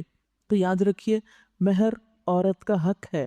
رسول اللہ صلی اللہ علیہ وسلم نے فرمایا، مہر یا جس وعدے کے ساتھ عورت کی شرمگاہ کو حلال کیا جاتا ہے تو یہ اسی عورت کا حق ہے، اور عقد نکاح کے بعد جس چیز کے ساتھ عورت کے باپ، بھائی یا وارث کی تکریم کی جائے تو وہ اسی کا ہوگا۔ سبحان اللہ، ہمارا دین کیا سکھاتا ہے کہ لڑکے والے لڑکی کو بھی مہر دیں اور اس کے جو وارث ہیں، بھائی، باپ اور دیگر رشتہ دار، ان کو بھی تحفے تحائف دیں۔ ہمارے ہاں کیا ہوتا ہے؟ سبحان اللہ، بالکل الٹ، لڑکی جہیز بھی لے کر آئے اور سارے خاندان کے لیے کپڑے اور دیگر تحفے تحائف بھی لے کر آئے۔ اور یہاں آپ دیکھیے کیا کہا جائے، مسند احمد کی روایت ہے کہ مہر عورت کا حق ہے، اور نکاح کے بعد جس چیز کے ساتھ عورت کے باپ، بھائی یا وارث کی عزت کی جائے، یعنی تحفہ وغیرہ دیا جائے، تو وہ اسی کا ہوگا، یعنی ان کا حق ہوگا۔ اور انسان کی جس کے بدلے میں سب سے زیادہ تکریم کی جانی چاہیے، کسی بھی انسان کی جس چیز کے بدلے سب سے زیادہ عزت ہونی چاہیے، وہ اس کی بیٹی یا بہن ہے۔ اتنا بڑا مقام، عزت اور رتبہ دیا ہے اللہ نے عورت کو کہ اگر تم کسی کی بیٹی لے آتے ہو تو اب اس کی وجہ سے تم اس بچی کے والد، بھائی اور جو اس کے رشتہ دار ہیں، ان سب کی بھی عزت کرو۔ لیکن آپ نے دیکھا ہوگا بعض اوقات افسوس کے ساتھ یہ کہنا پڑتا ہے کہ مرد حضرات بیوی کے باپ کو بھی گالیاں دینے لگتے ہیں، ماں کو بھی برا بھلا کہنے لگتے ہیں، اور بھی، حالانکہ ان بیچاروں کو قصور نہیں ہوتا۔ بعض اوقات یہاں کچھ کمی بیشی ہوتی ہے، لڑکی کے اندر کوئی خامی ہوتی ہے، لیکن فوراً کہاں تک پہنچ جاتے ہیں؟ ماں باپ تک پہنچ جاتے ہیں، یا اور خاندان کو تانے ملنے لگتے ہیں، یہ تمہارا تو خاندان ہی ایسا ہے۔ تو یاد رکھیے کہ بیٹی اور بہن جو کسی کے ساتھ بیاہ دیتا ہے تو وہ شخص بذات خود بھی عزت کے قابل ہوتا ہے، یعنی جس نے اپنی بہن دے دی تمہیں، جس نے اپنی بیٹی دے دی تمہیں، اب اس کی عزت کرو، اس کا احترام کرو۔ لیکن ہمارے یہاں کیا کلچر ہے؟ بیٹی کے گھر سے پانی بھی نہیں پینا۔ اب تو خیر اس میں بہت حد تک اصلاح ہو گئی ہے، لیکن ابھی تک بھی ایک وہ ہے کہ لڑکی کے گھر والوں میں سے کوئی نہ آئے تو بہت کم آئے، لڑکی اپنے میکے نہ جائے، 100% پوزیشن ہو، قید ہو، کنٹرول ہو۔ یہ طریقہ درست نہیں۔ اب دیکھیے کہ ایک بچی جس نے اپنی زندگی کے 20-25 سال ایک خاص گھر میں گزارے اور ان کی آپس کی محبتیں تھیں، پھر وہ وہاں سے سب کچھ چھوڑ کر آ گئی، کیا اس کی کوئی یادیں یا اس کے کوئی جذبات اس سے وابستہ نہیں جہاں سے وہ آئی ہے؟ ہیں۔ اور آپ دیکھیے کہ ہم سب خود خواتین، ہم سب اپنے اپنے میکے کو جو اہمیت دیتے ہیں، ان سے جو محبت یا جو والدین کے ساتھ ایک اٹیچمنٹ ہے، خصوصاً بیٹیوں کو ماں باپ کے ساتھ جو ایک اٹیچمنٹ ہوتی ہے، اس کو آپ کبھی ختم نہیں کر سکتے. تو اس لیے کبھی بھی ایسی پابندیاں نہیں لگانی چاہیے کہ جس کی وجہ سے پھر آپس کے تعلقات بہت خراب ہونے لگے. لیکن لڑکیوں کو بھی اس معاملے میں بہت احتیاط کرنی چاہیے کہ اپنے ہسبینڈ کا کمپیریزن اپنے باپ کے ساتھ نہ کریں. وہ ایک میچور شخص ہے، یہ ابھی زندگی کا آغاز کر رہا ہے، اس کی عادتیں پختہ ہو چکی، وہ بہت سے تجربوں کی بھٹی سے گزر چکا ہے، اور یہاں یہ تو ابھی بہت کچھ سیکھنے والا، بہت کچھ غلطیاں کر کے. تو بی پیشنٹ. پھر اسی طرح یہ غلطی بھی نہ کریں کہ ہر وقت اپنے میکے کی مثالیں، کچھ پکا ہے تو میکے کو یاد کریں، کچھ کھایا ہے تو میکا یاد آ گیا، کوئی ہر چیز میں میکا میکا میکا. یہ میکے کی تکرار چھوڑ دینی چاہیے. اور جس گھر میں جائیں ان کو پوری تسلی دلائیں کہ اب میں اس کو اپنا گھر سمجھتی ہوں، اس کو واقعی گھر سمجھیں. آپ گھر سمجھیں گے تو آپ کے لیے گھر بنے گا. اور اگر آپ نے اپنا گھر نہیں سمجھا اور بیک ہوم پیچھے ماں باپ ہی کے گھر کو گھر سمجھتے رہے تو پھر گزارا مشکل ہے. کیونکہ ہر شخص کے اندر ایک جیلسی کا عنصر ہوتا ہے نا، جب وہ دیکھتا ہے کہ یہ شخص مجھ سے زیادہ کسی اور کو امپورٹنس دے رہا ہے. شوہر یہ دیکھتا ہے کہ یہ مجھ سے زیادہ اپنے باپ کی باتیں اور تعریفیں کرتی، ساس دیکھتی ہے کہ ہر چیز میں اپنی ماں کو زیادہ پریفرنس دیتی. تو پھر ان کی محبت آپ کو کیسے ملے گی؟ محبت دینے سے ملتی ہے، احترام دینے سے ملتا ہے، قدر کرنے سے واپس قدر لوٹتی. تو دینے والے بن جائیں. وَمِمَّا رَزَقْنَاهُمْ يُنْفِقُونَ. جب آپ دیں گے تو انشاءاللہ محروم نہیں ہوں گے کبھی. اور کبھی کچھ چیزیں ناگوار بھی ہوتی ہیں تو ان پہ صبر کر لے انسان، کوئی بات نہیں، بڑے فائدے کے لیے. اذا آتیتموہن اجورہن محسنین غیر مسافحین ولا متخذی اخدان. یعنی کسی بھی عورت کے ساتھ تمہارا تعلق نکاح کے ساتھ ہو، اس پہ باقاعدہ حق مہر دیا گیا ہو، اور پھر ان کی حفاظت بھی ہو. یعنی ایک عورت کی شادی کے بعد شوہر قوام ہوتا ہے، اس کی ذمہ داری ہے کہ وہ عورت کو پروٹیکشن فراہم کرے. محسنین قید نکاح میں لائے، غیر مسافحین زنا کے تعلقات نہ ہوں، ولا متخذی اخدان اور نہ چوری چھپے آشنائیاں، دوستیاں، چھپ چھپ کے دوستیاں اور چھپ چھپ کے تعلقات. اسلام اس کی اجازت نہیں دیتا. شادی کے بغیر کی محبتیں اس کی اجازت نہیں دیتا. اگر کسی کا بھی کوئی ایسا ریلیشن ہو تو اس کا حل کیا ہے کہ انسان شادی کر لے، اور اگر شادی نہیں ہو سکتی، ناممکن ہے، تو اس ریلیشن شپ سے باہر آ جائے، کیونکہ یہ انسان کے لیے بہت بڑا فتنہ ہے. اور اس میں پڑھ کر انسان نہ اپنی عبادت کا رہتا ہے اور نہ ہی کسی اور کام کا.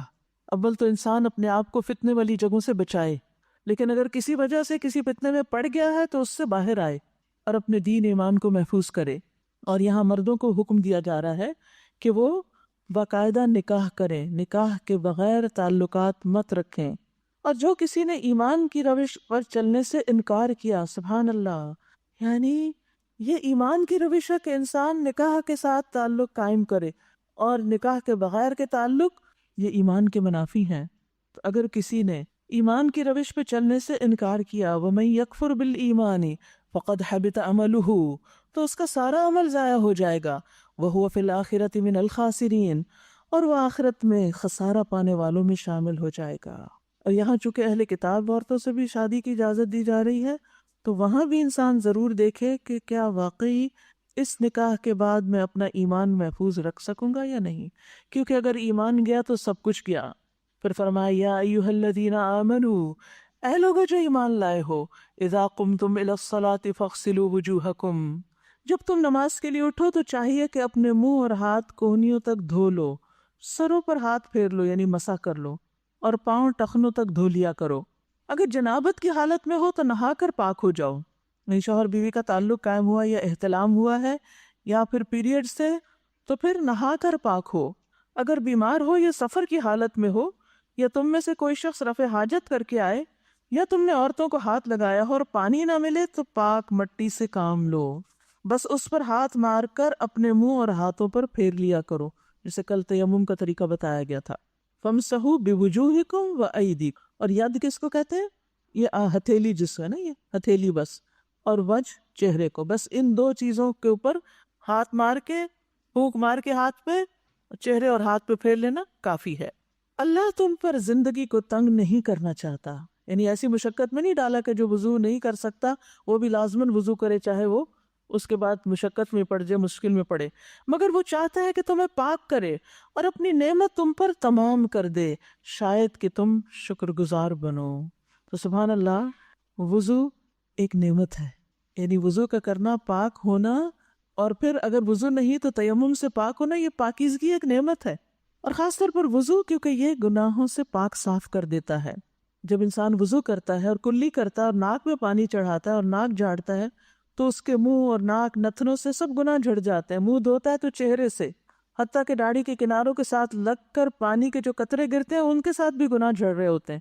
کوہنیوں تک ہاتھ دھوتا ہے تو اس کے ہاتھوں کے گناہ انگلیوں کی طرف سے پانی کے ساتھ گر جاتے ہیں۔ جب سر کا مسح کرتا ہے تو سر کے گناہ اس کے بالوں کے اطراف سے پانی کے ساتھ گر جاتے ہیں، یعنی پورا وائپ کرتا ہے۔ اور یاد رکھیے، سر پورا سر ہوتا ہے، یہاں صرف ہاتھ پھیرنا مسح نہیں ہوتا۔ پھر اسی طرح پاؤں دھوتا ہے تو پاؤں کی انگلیوں کے پوروں کی طرف سے پانی کے ساتھ سارے گناہ گر جاتے ہیں۔ پھر انسان کھڑا ہو کر نماز پڑھتا ہے، اللہ کی حمد و ثنا کرتا ہے، اس کی بزرگی، اس کے شان بیان کرتا ہے اور اپنے دل کو خالص اللہ کے لیے فارغ کر لیتا ہے، تو آدمی اپنے گناہوں سے اس طرح پاک و صاف ہو جاتا ہے جس طرح آج ہی اس کی ماں نے اس کو جنم دیا تھا۔ اب یہ آپ پر ہے کہ آپ نماز کیسے پڑھتے ہیں، وضو کیسے کرتے ہیں، کتنے شعور کے ساتھ، اور پھر نماز میں حالت کیا ہوتی ہے۔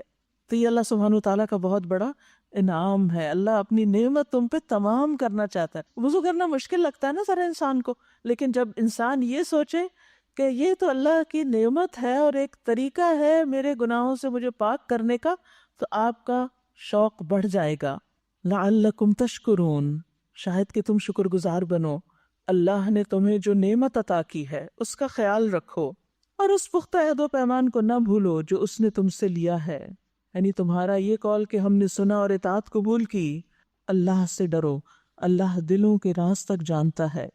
یاد رکھیے، وَاذْكُرُوا نِعْمَةَ اللَّهِ عَلَيْكُمْ، اللہ کی نعمتوں کو یاد کرنا چاہیے، دل سے بھی اور زبان سے بھی، بول کر بھی، کیونکہ ان نعمتوں کو یاد رکھنا اللہ کے شکر اور اس کی محبت کی طرف دعوت دینے والا ہوتا ہے۔ یعنی دل میں اللہ کی محبت بھر جاتی ہے، دل میں احسان کے جذبات پیدا ہو جاتے ہیں کہ اللہ سبحانہ وتعالیٰ نے ہم پر کتنا احسان کیا ہے کہ ہمیں یہ نعمتیں عطا کی ہیں۔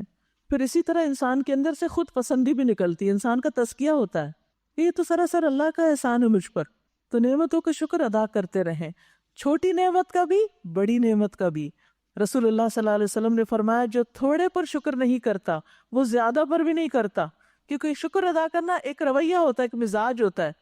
جو انسانوں کا شکر ادا نہیں کرتا وہ اللہ کا بھی شکر گزار نہیں بنتا۔ تو اللہ سبحانہ وتعالیٰ کے ساتھ ساتھ بندوں کے جو ہم پر احسانات ہیں ان پر بھی شکریہ ادا کرنا چاہیے۔ اللہ کے انعامات اور احسانات کو بیان کرنا شکر ہے، اور ان کو چھوڑنا ناشکری ہے۔ شکر کیا ہے؟ اللہ تعالیٰ کے انعامات اور احسانات کا ذکر کرتے رہنا، یہاں ذکر کرنے کا حکم دیا گیا ہے۔ واتقوا اللہ، اور اللہ سے ڈرو، ان اللہ علیم بذات الصدور، بے شک اللہ سینوں کے بھید تک جانتا ہے۔ اے لوگو جو ایمان لائے ہو، اللہ کی خاطر راستی پر قائم رہنے والے اور انصاف کی گواہی دینے والے بنو۔ کسی گروہ کی دشمنی تمہیں اتنا مشتعل نہ کر دے کہ انصاف سے پھر جاؤ، یعنی دشمنی میں بھی انصاف، عدل، اعتدال، تو ایکسٹریمزم تو ختم ہی ہو گیا۔ کسی گروہ کی دشمنی تمہیں اتنا مشتعل نہ کر دے کہ انصاف سے پھر جاؤ، عدل کرو۔ یہ تقویٰ سے زیادہ مناسبت رکھتا ہے۔ اللہ سے ڈر کر کام کرتے رہو، جو کچھ تم کرتے ہو اللہ اس سے پوری طرح باخبر ہے۔ وعد اللہ الذین آمنوا وعملوا الصالحات، جو لوگ ایمان لائے اور نیک عمل کریں اللہ نے ان سے وعدہ کیا ہے، کیا؟ لہم مغفرۃ و اجر عظیم، کہ ان کے لیے بخشش اور اجر عظیم ہے۔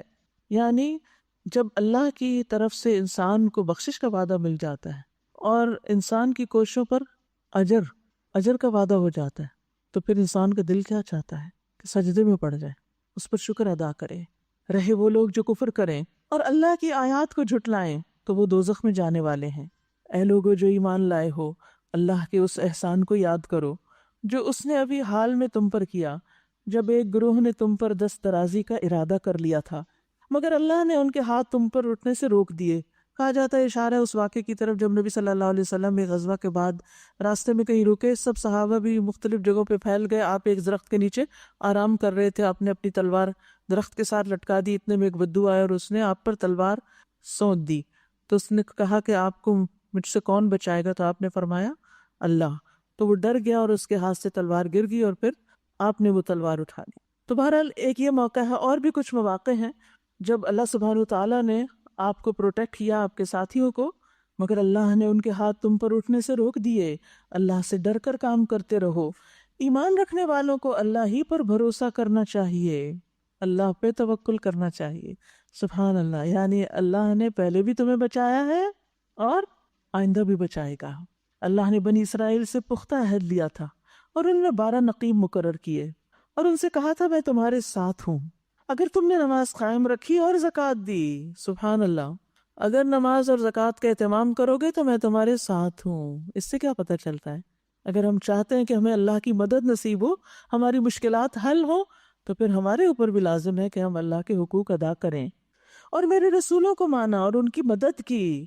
اللہ کے دین کی مدد آنے کا سبب بنتا ہے. اور اپنے اللہ کو اچھا قرض دیتے رہے، یعنی دین کے راستے میں خرچ کرتے رہے. تو یقین رکھو میں تمہاری برائیاں تم سے دور کر دوں گا اور تمہیں ایسے باغوں میں داخل کروں گا جن کے نیچے نہریں بہتی ہوں گی. مگر اس کے بعد جس نے تم میں سے کفر کی روش اختیار کی تو در حقیقت اس نے سیدھی راہ گم کر دی.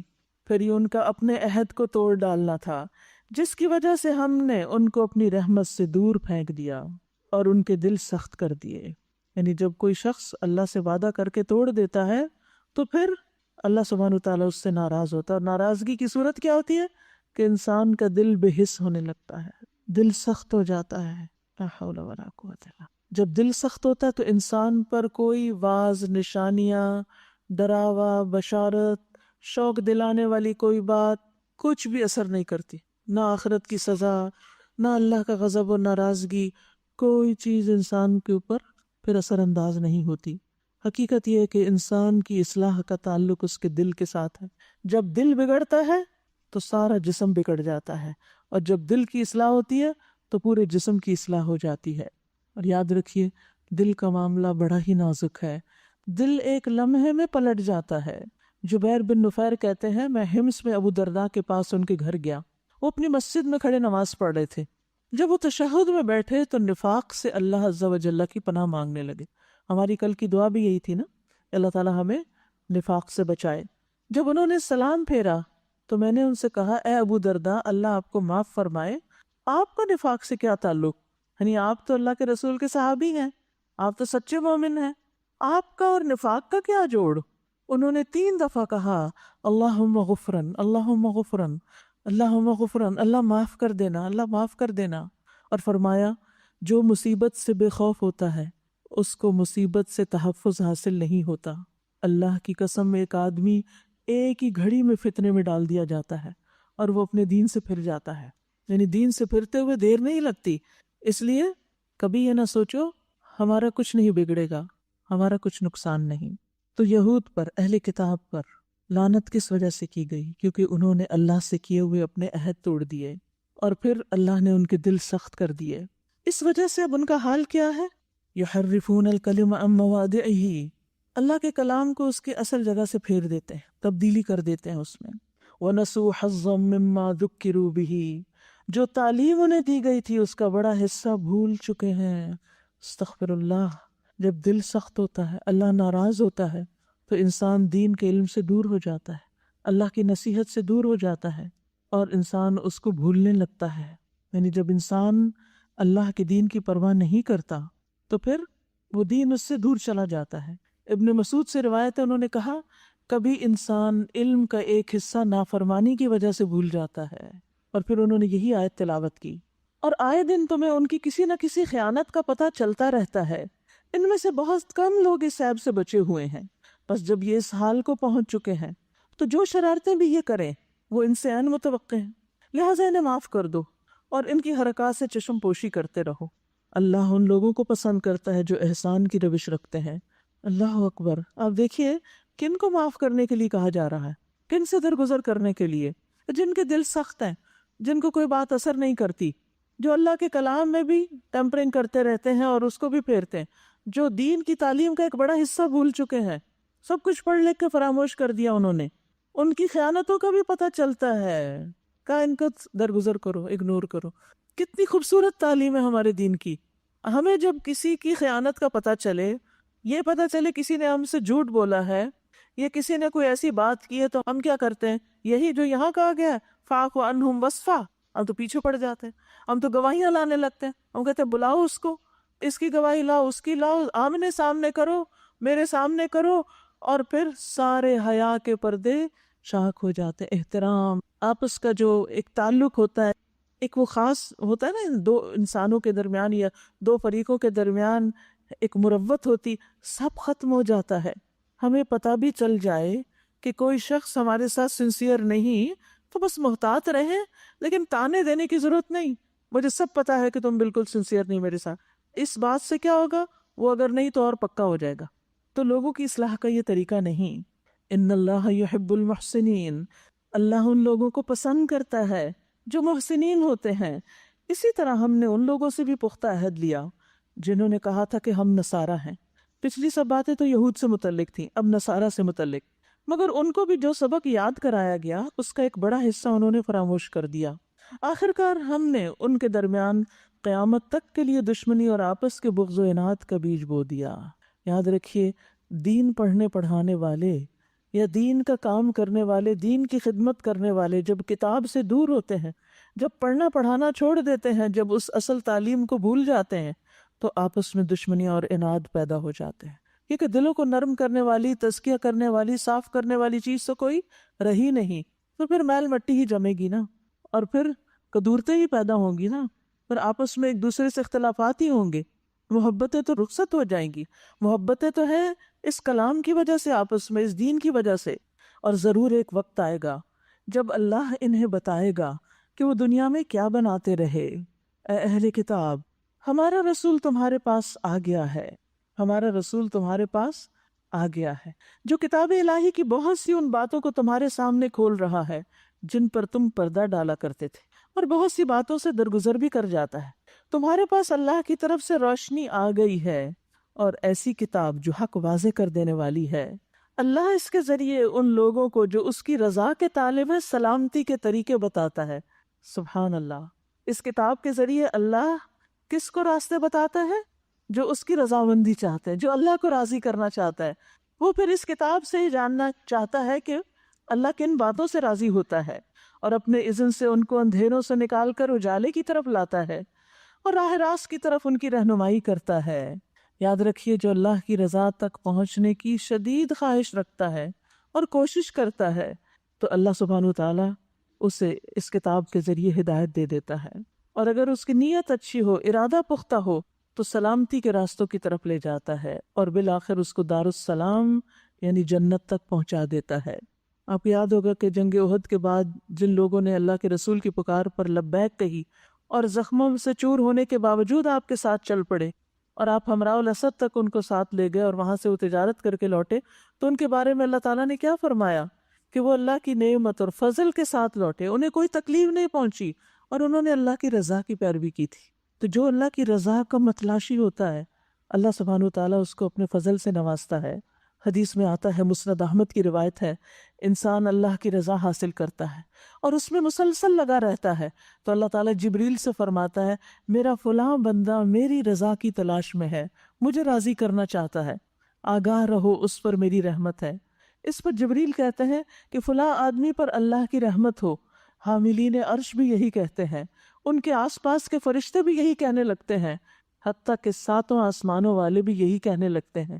پھر یہ بات زمین پر اتار دی جاتی ہے، کیا کہ فلاں پر اللہ کی رحمت ہو، وہ اللہ کی رضا کی تلاش میں ہے۔ یعنی لوگوں کو خود ہی پتہ چل جاتا ہے کہ یہ بندہ اللہ کی رضا کے لیے کام کرتا ہے، وہ اپنے اذن سے ان کو اندھیروں سے نکال کر اجالے کی طرف لاتا ہے اور راہ راست کی طرف ان کی رہنمائی کرتا ہے۔ یقیناً کفر کیا ان لوگوں نے جنہوں نے کہا مسیح ابن مریم ہی الہ ہے، اللہ ہے، یعنی جنہوں نے مسیح کو اللہ کا مقام یا درجہ قرار دیا، انہوں نے کفر کیا۔ ان سے کہہ دیجئے، اگر اللہ سبحانہ وتعالیٰ مسیح ابن مریم اور اس کی والدہ اور تمام زمین والوں کو ہلاک کر دینا چاہے تو کس کی مجال ہے کہ اس کو اس ارادے سے باز رکھ سکے؟ اللہ تو زمین اور آسمانوں کا اور ان سب چیزوں کا مالک ہے جو زمین اور آسمانوں کے درمیان پائی جاتی ہیں۔ جو کچھ چاہتا ہے پیدا کرتا ہے، اور اس کی قدرت ہر چیز پر حاوی ہے۔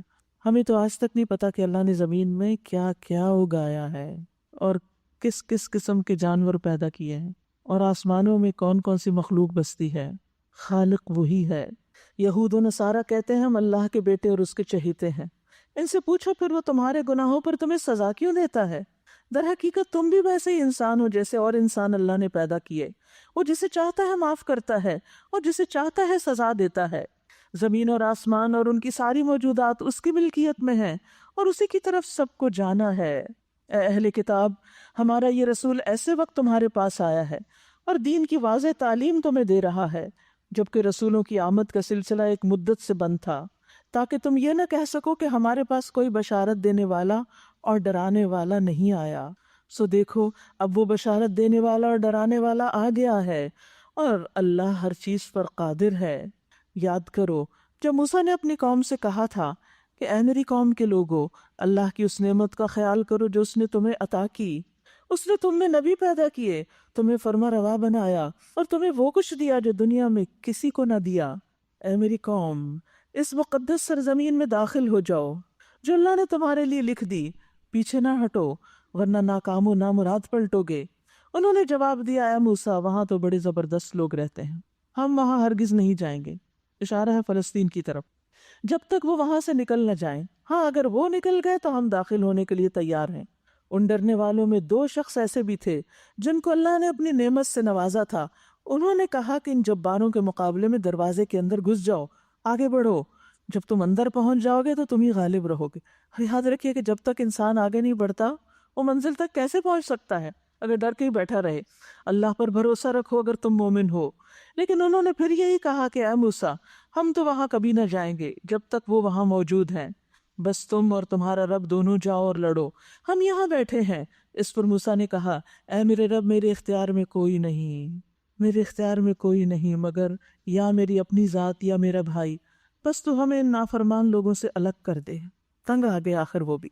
اللہ نے جواب دیا، اچھا تو وہ ملک یعنی فلسطین 40 سال تک ان پر حرام ہے، یہ زمین میں مارے پھریں گے، یعنی صحرائے تیہ کی طرف اشارہ ہے جس میں وہ تھے، کہ اسی میں گھومتے پھرتے رہیں گے۔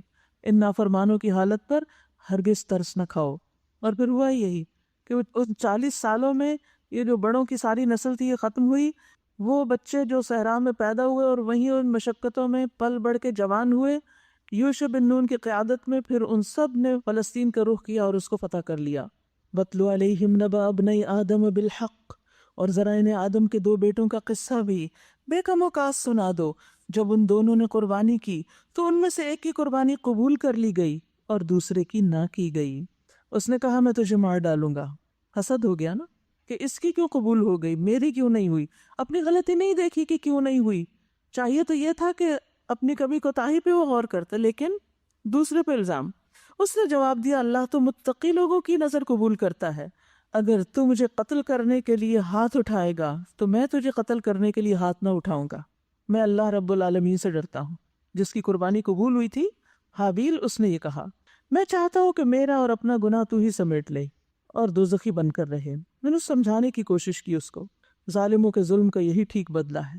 آخر کار اس کے نفس نے اپنے بھائی کا قتل اس کے لیے آسان کر دیا اور وہ اسے مار کر ان لوگوں میں شامل ہو گیا جو نقصان اٹھانے والے ہیں۔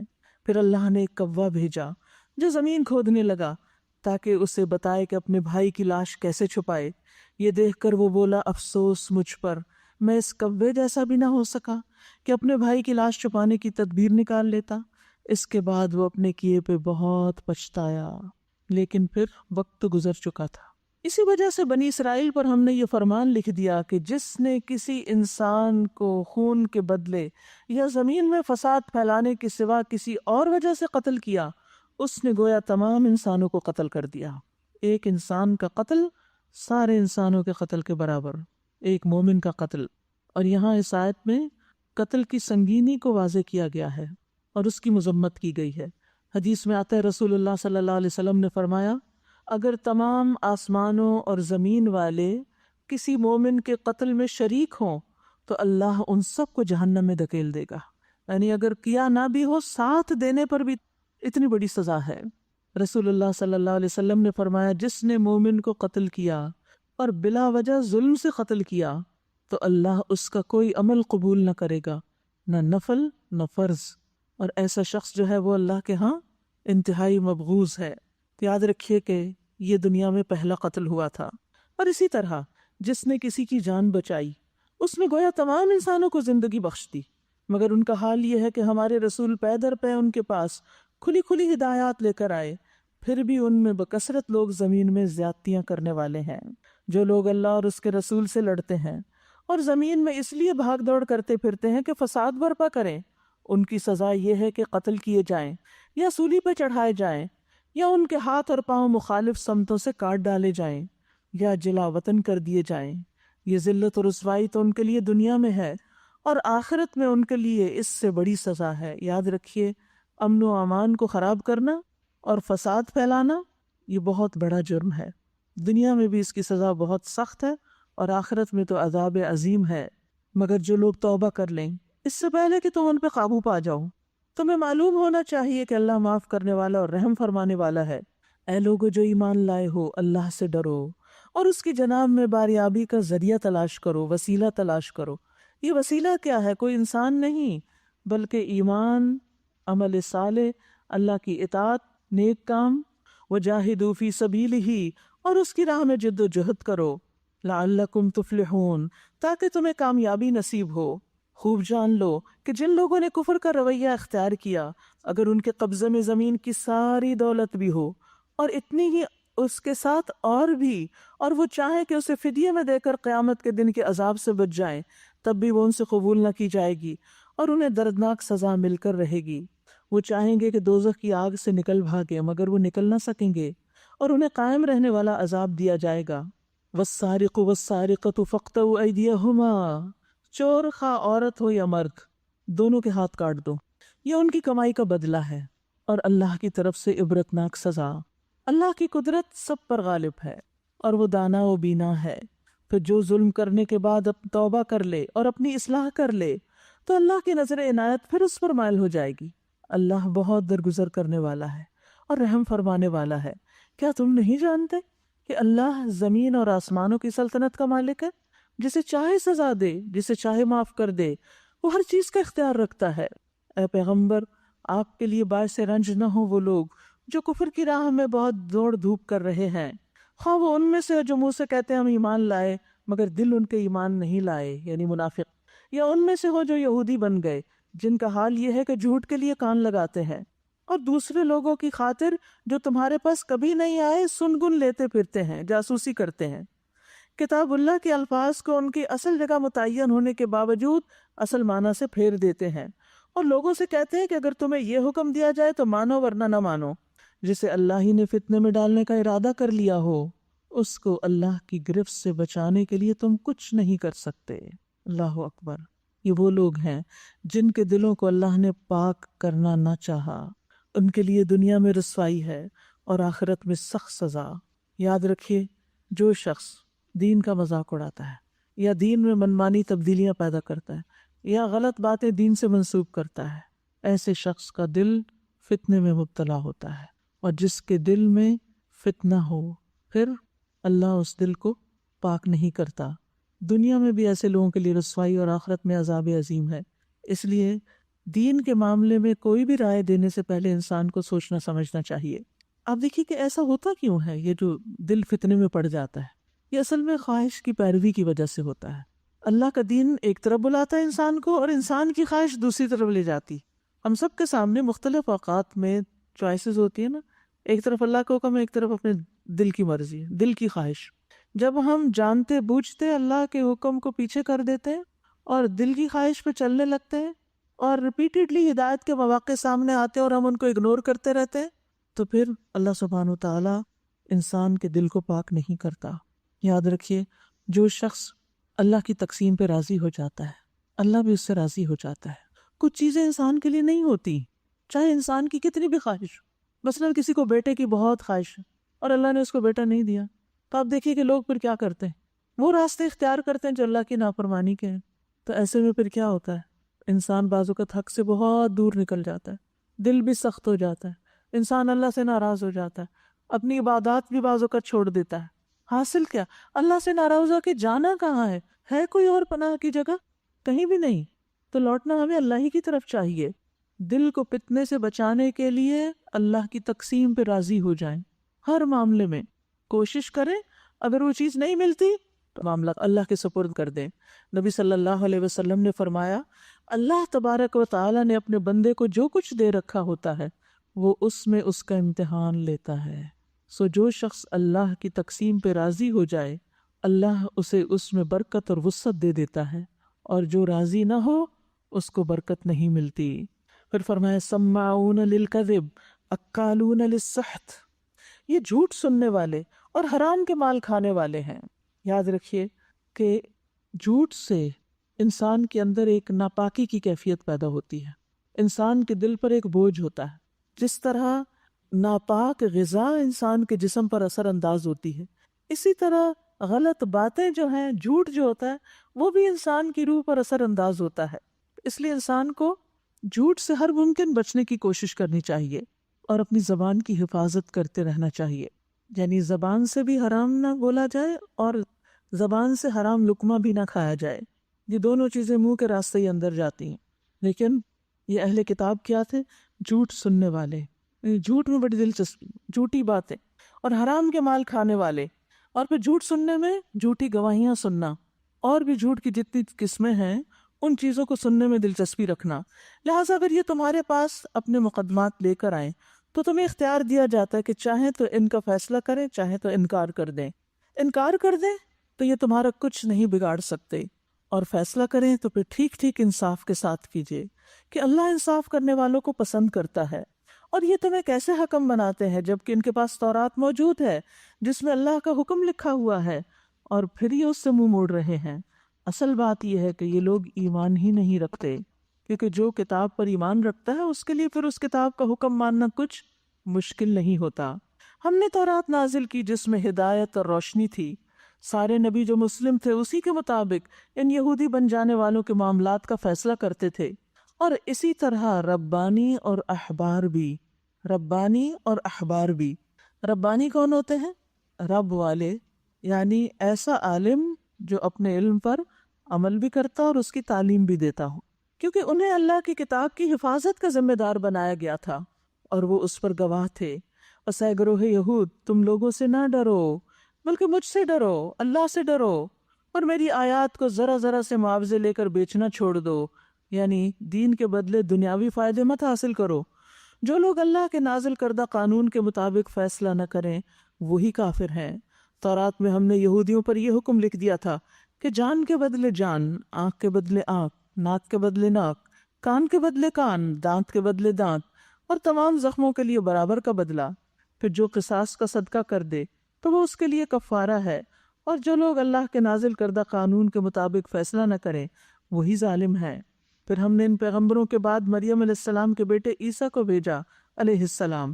تورات میں سے جو کچھ اس کے سامنے موجود تھا وہ اس کی تصدیق کرنے والا تھا، اور ہم نے اس کو انجیل عطا کی جس میں رہنمائی اور روشنی تھی، اور وہ بھی تورات میں سے جو کچھ اس وقت موجود تھا اس کی تصدیق کرنے والی تھی، اور تقوی والوں کے لیے سراسر ہدایت اور نصیحت تھی. ہمارا حکم تھا کہ اہل انجیل اس قانون کے مطابق فیصلہ کریں جو اللہ نے اس میں نازل کیا ہے، اور جو لوگ اللہ کے نازل کردہ قانون کے مطابق فیصلہ نہ کریں وہی فاسق ہیں. اے محمد صلی اللہ علیہ وسلم، ہم نے آپ کی طرف یہ کتاب بھیجی، یعنی قرآن مجید، جو حق لے کر آئی ہے، اور الکتاب میں سے جو کچھ اس کے آگے موجود ہے اس کی تصدیق کرنے والی ہے، یعنی پچھلی کتابوں کی تصدیق کرتی ہے، اور اس کی محافظ و نگہبان ہے. جی ہاں، یعنی یہ قرآن مجید کی خاص صفت ہے کہ یہ پچھلی کتابوں کی حفاظت کرنے والی، یعنی اس میں جو لوگوں نے تبدیلیاں کر دی ان میں سے جو ضروری احکامات تھے ان کو صحیح طور پر اس میں درج کر دیا گیا ہے. اس کی محافظ و نگہبان ہے. لہٰذا تم اللہ کے نازل کردہ قانون کے مطابق لوگوں کے معاملات کا فیصلہ کرو، اور جو حق تمہارے پاس آیا ہے اس سے منہ موڑ کر ان کی خواہشات کی پیروی نہ کرو. بار بار یہ منع کیا جاتا ہے کہ خواہشات کی پیروی نہ کرو. یعنی اللہ سبحانہ وتعالیٰ نے نبی صلی اللہ علیہ وسلم کو مشرکین اور اہل کتاب کی خواہشات کی پیروی کرنے سے منع کیا ہے. یعنی اللہ سبحانہ وتعالیٰ نے آپ کو منع کیا کہ آپ مشرکین اور اہل کتاب کی خواہشات کی پیروی نہ کریں، کیونکہ خواہشات کی پیروی انسان کو اکثر حق سے دور کر دیتی ہے اور گمراہ کر دیتی ہے. ہم نے تم میں سے ہر ایک کے لیے ایک شریعت اور ایک راہ عمل مقرر کی ہے۔ اگرچہ تمہارا رب چاہتا تو تم سب کو ایک امت بھی بنا سکتا تھا، یعنی اللہ چاہتا تو تمہیں ایک امت بنا سکتا تھا، لیکن اس نے یہ اس لیے کیا کہ جو کچھ اس نے تم لوگوں کو دیا ہے اس میں وہ تمہاری آزمائش کرے، لہذا بھلائیوں میں ایک دوسرے سے سبقت لے جانے کی کوشش کرو۔ فاستبقوا الخیرات، پھر دوبارہ آیا ہے، آخر کار تم سب کو اللہ کی طرف پلٹ کر جانا ہے، پھر وہ تمہیں اصل حقیقت بتا دے گا جس میں تم اختلاف کرتے رہے ہو۔ پس اے محمد صلی اللہ علیہ وسلم، آپ اللہ کے نازل کردہ قانون کے مطابق ان لوگوں کے معاملات کا فیصلہ کیجئے اور ان کی خواہشات کی پیروی نہ کیجئے۔ ہوشیار رہیے کہ یہ لوگ آپ کو فتنے میں ڈال کر اس ہدایت سے ذرہ برابر منحرف نہ کرنے پائیں جو اللہ نے آپ کی طرف نازل کی، پھر اگر یہ اس سے منہ موڑ لیں تو جان لیجئے کہ اللہ نے ان کے بعض گناہوں کی وجہ سے ان کو مصیبت میں مبتلا کرنے کا ارادہ کر لیا ہے۔ گناہوں کی وجہ سے مصیبت میں مبتلا کرنے کا ارادہ کر لیا ہے، اور یہ حقیقت ہے کہ ان لوگوں میں سے اکثر فاسق ہیں۔ کیا یہ جاہلیت کا فیصلہ چاہتے ہیں؟ جاہلیت کیا ہے؟ اسلام کے قوانین کے خلاف کوئی بھی قانون جاہلیت کا قانون ہے۔ حالانکہ جو لوگ اللہ پر یقین رکھتے ہیں ان کے نزدیک اللہ سے بہتر فیصلہ کرنے والا کوئی نہیں۔ جاہلیت کا لفظ جو ہے نا، یہ اسلام کے اپوزٹ استعمال ہوتا ہے، یعنی جو چیزیں درست نہیں تھیں دور جاہلیت میں، اسلام نے ان کو ریکٹیفائی کیا، درست کیا۔ اب اگر کوئی اسلام کے طریقے کو چھوڑ کے پرانے جاہلیت کے طریقوں کو اختیار کرے گا تو وہ اللہ کے قابل قبول نہیں۔ یا ایھا الذین آمنوا لا تتخذوا اليہود والنصارى اولیاء بعضهم اولیاء بعض، اے لوگو جو ایمان لائے ہو، یہود و نصارہ کو اپنا رفیق نہ بناؤ، یہ آپس میں ہی ایک دوسرے کے دوست ہیں، اور اگر تم میں سے کوئی ان کو اپنا رفیق بناتا ہے تو اس کا شمار بھی پھر انہی میں ہے۔ یقیناً اللہ ظالموں کو اپنی رہنمائی سے محروم کر دیتا ہے۔ اصل میں بات یہ تھی کہ جو منافقین تھے ان کے جو پرانے تعلقات تھے، جیسے یہودی قبائل کے ساتھ جو ان کے حلیفانہ تعلقات تھے، وہ ان کو ختم نہیں کر رہے تھے۔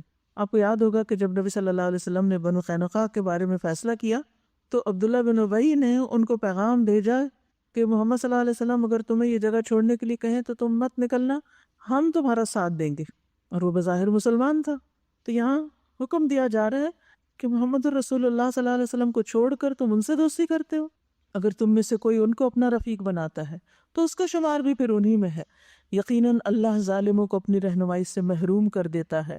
تم دیکھتے ہو کہ جن کے دلوں میں نفاق کی بیماری ہے وہ انہی میں دوڑ دھوپ کرتے ہیں، کہتے ہیں ہمیں ڈر لگتا ہے کہ ہم کسی مصیبت کے چکر میں نہ پھنس جائیں، یعنی ہم ان لوگوں سے ڈرتے ہیں اس لیے ان سے دوستی کا دعویٰ کرتے ہیں۔ مگر دور نہیں کہ اللہ جب تمہیں فیصلہ کن فتح بخشے گا یا اپنی طرف سے کوئی اور بات ظاہر کرے گا تو یہ لوگ اپنے اس نفاق پر جسے یہ دلوں میں چھپائے ہوئے ہیں نادم ہوں گے۔ اور پھر ہوا یہی نا کہ نبی صلی اللہ علیہ وسلم نے ان میں سے کچھ کو جلاوطن کر دیا اور کچھ ان میں سے قتل ہوئے، تو پھر فرمایا کہ وہ وقت آنے والا ہے کہ جب یہ اپنے اس دوستی پر نادم ہوں گے اور اس نفاق پر جو دلوں میں چھپائے ہوئے ہیں، اور اس وقت اہل ایمان کہیں گے کیا یہ وہی لوگ ہیں جو اللہ کے نام سے کڑی کڑی قسمیں کھا کے یقین دلاتے تھے کہ ہم تمہارے ساتھ ہیں؟ ان کے سب اعمال ضائع ہو گئے اور آخر کار یہ ناکام و نامراد ہو کر رہے۔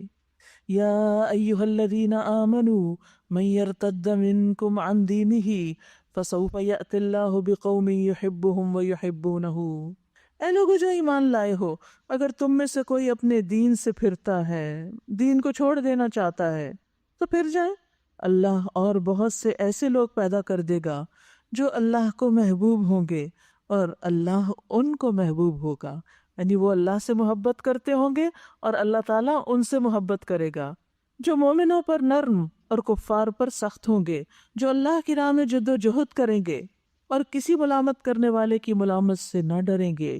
یہ اللہ کا فضل ہے، جسے چاہتا ہے عطا کرتا ہے۔ اللہ وسیع ذرائع کا مالک ہے اور اللہ سب کچھ جانتا ہے۔ انما ولیکم اللہ ورسولہ، تمہارے دوست حقیقت میں صرف اللہ اور اس کا رسول اور وہ اہل ایمان ہیں جو نماز قائم کرتے ہیں۔ تو ایمان کی پہچان کیا بتائی گئی؟ نماز قائم کرنا، زکوٰۃ دیتے ہیں اور اللہ ہی کے آگے جھکنے والے ہیں۔ اور جو اللہ اور اس کے رسول اور اہل ایمان کو اپنا دوست بنا لے، اس کو معلوم ہو کہ اللہ ہی کی جماعت غالب آنے والی ہے، یعنی ایمان والوں کو اللہ سے اچھی امید رکھنی چاہیے اور ہمیشہ اللہ ہی کی دوستی کو ترجیح دینی چاہیے۔ لوگوں سے ڈر کر اللہ کے ساتھ تعلق کو کم یا ختم نہیں کر دینا چاہیے۔ پھر فرمایا یا ایھا الذین آمنوا، اے لوگو جو ایمان لائے ہو، لا تتخذوا الذین اتخذوا دینکم ہزوا ولعبا من الذین اوتوا الکتاب من قبلکم والکفار اولیاء واتقوا اللہ ان کنتم مؤمنین۔ اے لوگو جو ایمان لائے ہو، تم سے پہلے اہل کتاب میں سے جن لوگوں نے تمہارے دین کو مذاق اور تفریح کا سامان بنا لیا ہے، انٹرٹینمنٹ کا ذریعہ بنا لیا ہے، انہیں اور دوسرے کافروں کو اپنا دوست اور رفیق نہ بناؤ۔ اللہ سے ڈرو اگر تم مومن ہو۔ یاد رکھیے یہاں ایسے لوگوں کی دوستی چھوڑنے کے لیے کہا جا رہا ہے جو دین کو مذاق بنا لے اور اس کو تفریح کا سامان بنا لے، یعنی انٹرٹینمنٹ کا ذریعہ۔ آج کس قدر دکھ اور افسوس کے ساتھ ہی کہنا پڑتا ہے کہ بہت سے سو کالڈ مسلمز بھی اسلام کا اور اسلامی شاعر کا مذاق اڑاتے ہیں، کبھی نماز کا، کبھی روزے کا، کبھی دیگر شاعر کا۔ پردہ اور داڑھی اور یہ چیزیں تو خیر بھول ہی جائیں۔ جب لوگ دین کی کسی بھی بات کا مذاق اڑا رہے ہوں تو انسان کو بہت محتاط ہو جانا چاہیے۔ ایسے لطیفوں پہ کبھی ہنسنا بھی نہیں چاہیے، ایسی مجلسوں میں بیٹھنا بھی نہیں چاہیے، اپنے کسی ایکشن سے کبھی شے نہیں دینی چاہیے، کیونکہ کچھ لوگ ایسے لطیفے سنتے تو ساتھ خود ہنسنا شروع کر دیتے ہیں، وہ بھی انہیں میں شمار ہوں گے۔ دین اللہ کا بھیجا ہوا ہے۔ ہاں دیکھیے یہ دنیا میں جس کو آپ عزت دیتے ہیں اس کی طرف سے کوئی بھی چیز آتی، کوئی حکم آپ کو پسند ہو یا نہ ہو، آپ اس کا مذاق نہیں اڑاتے۔ کیا آپ اپنے والد کا مذاق اڑائیں گے؟ کیا آپ اپنے کسی بڑے بزرگ کا مذاق اڑائیں گے؟ نہیں، کوئی اور بھی کرے تو آپ کو برا لگے گا، لیکن جب کوئی شخص اللہ اور اس کے رسول اور اس کی کتاب اور اس کے دین کے شاعر اور اس کے احکامات کا مذاق اڑاتا ہے تو پھر ایک مومن کو تو یہ گوارا نہیں ہو سکتا، اس کی غیرت تو اس بات کی اجازت نہیں دیتی۔ تو ہمیں کسی بھی طرح نہ خود اور نہ کسی اور کو اس چیز کی اجازت دینی چاہیے اور نہ ہی اس میں کسی بھی طرح شریک ہونا چاہیے۔ اور کیا کرتے ہیں؟ وَإِذَا نَادَيْتُمْ إِلَى الصَّلَاةِ اتَّخَذُوهَا هُزُوًا وَلَعِبًا، جب تم نماز کے لیے اذان دیتے ہو، منادی کرتے ہو، تو وہ اس کا مذاق اڑاتے ہیں، اذان کا مذاق، اور اس سے کھیلتے ہیں۔ اس کی وجہ یہ ہے کہ وہ عقل نہیں رکھتے۔ ویسے بھی آپ دیکھیے کہ مذاق جو ہے، مذاق کرنا اور بہت زیادہ مذاق کرنا، یہ عقل کی کمی کی نشانی ہے۔ سمجھدار میچور شخص ہر وقت مذاق کرنے اور اڑانے کا شوق نہیں رکھتا، وہ اس کی دلچسپی نہیں ہوتی۔ پیچھے بھی آپ دیکھیے اللہ سبحانہ وتعالیٰ نے ان کو سفہاء کہا جنہوں نے اللہ کے احکامات پر اعتراض کیا۔ سَيَقُولُ السُّفَهَاءُ مِنَ النَّاسِ مَا وَلَّاهُمْ عَنْ قِبْلَتِهِمُ الَّتِي كَانُوا عَلَيْهَا، یہ قبلہ کیوں تبدیل ہو گیا؟ تو یہ بے وقوف لوگ جلد ہی تم پر اعتراض کریں گے۔ موسیٰ علیہ السلام نے جب اپنی قوم کو کہا کہ تم گائے ذبح کرو تو انہوں نے کیا کہا؟ أَتَتَّخِذُنَا هُزُوًا، کیا تم ہم سے مذاق کرتے ہو؟ تو انہوں نے کیا جواب میں کہا؟ اعوذ باللہ ان اکون من الجاہلین۔ تو یہ جہالت کم عقلی کی علامت ہوتی ہے کہ انسان اللہ کی بات کا مذاق اڑائے یا دین کے احکامات کا مذاق اڑائے، کیونکہ جو معمولی سمجھ بوجھ بھی رکھتا ہے نا تو وہ جانتا ہے کہ اللہ سب سے بڑا ہے اور اللہ کی پکڑ دور نہیں، وہ ایسے کام نہیں کر سکتا۔ ان سے کہیے اے اہل کتاب، تم جس بات پر ہم سے بگڑے ہو وہ اس کے سوا اور کیا ہے کہ ہم اللہ پر اور دین کی اس تعلیم پر ایمان لائے ہیں جو ہماری طرف نازل ہوئی اور ہم سے پہلے بھی نازل ہوئی تھی، اور تم میں سے اکثر لوگ فاسق ہیں۔ پھر کہیے کیا میں ان لوگوں کی نشاندہی کروں جن کا انجام اللہ کے ہاں فاسقوں کے انجام سے بھی بدتر ہے، وہ جن پر اللہ نے لعنت کی، جن پر اس کا غضب ٹوٹا، جن میں سے بندر اور سور بنائے گئے، جنہوں نے طاغوت کی بندگی کی، ان کا درجہ اور بھی زیادہ برا ہے اور وہ سیدھی راہ سے بہت زیادہ بھٹکے ہوئے ہیں۔ یہ جب تم لوگوں کے پاس آتے ہیں تو کہتے ہیں کہ ہم ایمان لائے، حالانکہ کفر لیے ہوئے آئے تھے اور کفر ہی لیے ہوئے واپس گئے۔ اللہ خوب جانتا ہے جو کچھ یہ دلوں میں چھپائے ہوئے ہیں۔ تم دیکھتے ہو کہ ان میں سے بکثرت لوگ گناہ اور ظلم و زیادتی کے کاموں میں بھاگے دوڑے پھرتے ہیں اور حرام کے مال کھاتے ہیں۔ بہت بری حرکات ہیں جو یہ کر رہے ہیں۔ کیوں ان کے علماء اور مشائخ انہیں گناہ پر زبان کھولنے اور حرام کھانے سے نہیں روکتے؟ علماء کی یہ ذمہ داری ہے، مشائخ کی ذمہ داری ہے کہ جب لوگ اس طرح کے کام کر رہے ہوں، کون سے؟ گناہ کے کام، ظلم اور زیادتی کے کام، حرام کھا رہے ہوں اور بری حرکتیں کر رہے ہوں، تو ان کا فرض بنتا ہے کہ ان کو روکیں۔ علم والے ان کی ذمہ داری ہے کہ وہ لوگوں کو برائیوں سے روکیں، امر بالمعروف کریں اور نہی عن المنکر کریں، چاہے کوئی اپنے گھر میں سے ایسا کر رہا ہو یا باہر کر رہا ہو۔ کیونکہ آگے آپ دیکھیے اللہ سبحانہ وتعالیٰ فرماتے ہیں یقیناً بہت ہی برا کارنامہ زندگی ہے جو وہ تیار کریں، لبئس ما کانوا یصنعون، جو روکتے نہیں وہ بہت برا کر رہے ہیں، کیونکہ برائی سے منع نہ کرنے والا برائی کرنے والے جیسا ہی ہوتا ہے۔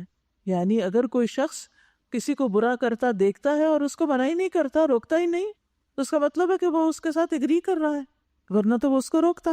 تو یہ ایسا ہی ہے جیسے وہ خود ارتکاب کر رہا ہو۔ جس طرح ایک نیکی کرنے والے کو دیکھ کر انسان سوچتا ہے کاش میں بھی یہ کرتا، یا اس کی تعریف کرتا ہے، اس کو اپروو کرتا ہے، تو اس کا بھی اجر لکھ لیا جاتا ہے، اس کی نیت کا، اس کے شوق کا، اس کے ارادے کا۔ تو یہاں ان علماء کو اللہ سبحانہ وتعالیٰ ایک طرح سے ڈانٹ رہے ہیں کہ جو امر بالمعروف اور نہی عن المنکر کا فریضہ چھوڑے ہوئے ہیں۔ نبی صلی اللہ علیہ وسلم نے فرمایا جب زمین میں کوئی نافرمانی کی جائے تو اس میں حاضر شخص اس کو برا جانے اور اس کا انکار کر دے تو وہ ایسے ہوگا جیسے اس گناہ سے غائب رہا، لیکن جو غائب تھا مگر اس نے اس نافرمانی کو پسند کیا تو وہ ایسا ہوگا جیسے اس میں حاضر تھا، شریک تھا۔ کہیں بھی کوئی ظلم کرے، زیادتی کرے، ہمیں کبھی بھی اس سے اگری نہیں کرنا چاہیے اور اس کو ناپسند کرنا چاہیے، اور جہاں موقع ہو اس کو کنڈیم کرنا چاہیے۔ لیکن اس کا یہ مطلب نہیں ہے کہ ہم ہر وقت صرف بیٹھ کے لوگوں پہ تنقید ہی کرتے رہیں، ایسے ظلم اور زیادتیوں کے خاتمے کے لیے بھی کوشش کریں، خاص طور پر وہ لوگ جن کے پاس کچھ اختیار ہو۔ وقالت الیہود ید اللہ مغلولہ، یہود کہتے ہیں اللہ کے ہاتھ بندھے ہوئے ہیں، نعوذ باللہ۔ یعنی مراد کیا ہے اس سے کہ اللہ تعالیٰ بخیل ہے، دیتا نہیں۔ غلت ایدیہم، باندھے گئے ان کے ہاتھ، ولعنوا بما قالوا، اور لعنت کیے گئے اس بات کی وجہ سے جو انہوں نے کہی۔ بل یداہ مبسوطتان، بلکہ اس کے ہاتھ تو پھیلے ہوئے ہیں، یعنی اللہ کے ہاتھ تو کشادہ ہیں، جس طرح چاہتا ہے خرچ کرتا ہے۔ حدیث میں آتا ہے کہ اللہ کا دایاں ہاتھ بھرا ہوا ہے، دن رات خرچ کرتا ہے لیکن اس میں کوئی کمی نہیں آتی۔ ذرا دیکھو جب سے زمین و آسمان اس نے پیدا کیے وہ خرچ ہی کر رہا ہے لیکن اس کے ہاتھ کے خزانے میں کمی نہیں آئی۔ اور پھر آپ دیکھیے کہ لوگ جو ایسی باتیں کرتے ہیں تو اللہ سبحانہ وتعالیٰ کتنا بردبار ہے کہ ایسی باتیں سن کر بھی انہیں مہلت دیتا ہے اور انہیں بیکار نہیں چھوڑتا۔ اللہ سے بڑھ کر کوئی صبر کرنے والا نہیں۔ حدیث میں آتا ہے تکلیف دہ بات سن کر اللہ سے زیادہ صبر کرنے والا کوئی نہیں، اسی لیے اس کو الصبور بھی کہا جاتا ہے، بہت زیادہ صبر کرنے والا۔ فرمایا لوگ اس کا بیٹا ہونے کا دعویٰ کرتے ہیں اور اس کا ہمسر بنا دیتے ہیں، پھر بھی وہ انہیں عافیت دیتا ہے اور ان کی حفاظت کرتا ہے، ان کو رزق دیتا ہے اور انہیں نعمتیں عطا کرتا ہے۔ یعنی لوگ اللہ سبحانہ وتعالیٰ کے بارے میں کیسی کیسی گستاخیاں نہیں کرتے، کیسا کیسا شرک نہیں کرتے، اس کے باوجود وہ ان کو دیتا چلا جا رہا ہے، دیتا چلا جا رہا ہے۔ اللہ کے ہاتھ کشادہ ہیں، جس طرح چاہتا ہے خرچ کرتا ہے۔ حقیقت یہ ہے کہ جو کلام تمہارے رب کی طرف سے تم پر نازل ہوا ہے وہ ان میں سے اکثر لوگوں کی سرکشی اور باطل پرستی میں الٹے اضافے کا موجب بن گیا ہے، اور اس کی پاداش میں ہم نے ان کے درمیان قیامت تک کے لیے عداوت اور دشمنی ڈال دی ہے۔ جب کبھی یہ جنگ کی آگ بھڑکاتے ہیں اللہ اس کو ٹھنڈا کر دیتا ہے۔ یہ زمین میں فساد پھیلانے کی کوشش کر رہے ہیں مگر اللہ فساد برپا کرنے والوں کو ہرگز پسند نہیں کرتا۔ اگر اس سرکشی کے بجائے یہ اہل کتاب ایمان لے آتے اور تقوی اختیار کرتے تو ہم ان کی برائیاں ان سے دور کر دیتے اور ان کو نعمت بھری جنتوں میں پہنچاتے۔ اللہ کی طرف سے توبہ کی دعوت ہے، یہ بھی اللہ سبحانہ وتعالیٰ کی سخاوت ہے، کرم نوازی ہے کہ اتنے کبھی اعمال دیکھ کر بھی کہ وہ اللہ کا مذاق اڑاتے ہیں اور اللہ سبحانہ وتعالیٰ کے بارے میں بری بری باتیں کہتے ہیں، پھر بھی اللہ تعالیٰ ان کو توبہ کی دعوت دے رہے ہیں۔ تو یاد رکھیے کہ گناہ کتنا بھی بڑا ہو لیکن اللہ کی رحمت اس سے بھی بڑی ہے۔ گناہ سے توبہ کرنے والا ایسا ہو جاتا ہے جیسے اس نے گناہ کیا ہی نہ ہو، اور گناہ کتنے بھی زیادہ ہوں، خواہ آسمان کے کناروں تک پہنچ جائیں، پھر بھی انسان جب توبہ کرتا ہے تو اللہ تعالیٰ معاف فرما دیتے ہیں۔ پھر فرمایا اگر سرکشی کی بجائے یہ اہل کتاب ایمان لے آتے اور تقوی کی روش اختیار کرتے تو ہم ان کی برائیاں ان سے دور کر دیتے اور ان کو نعمت بھری جنتوں میں پہنچاتے۔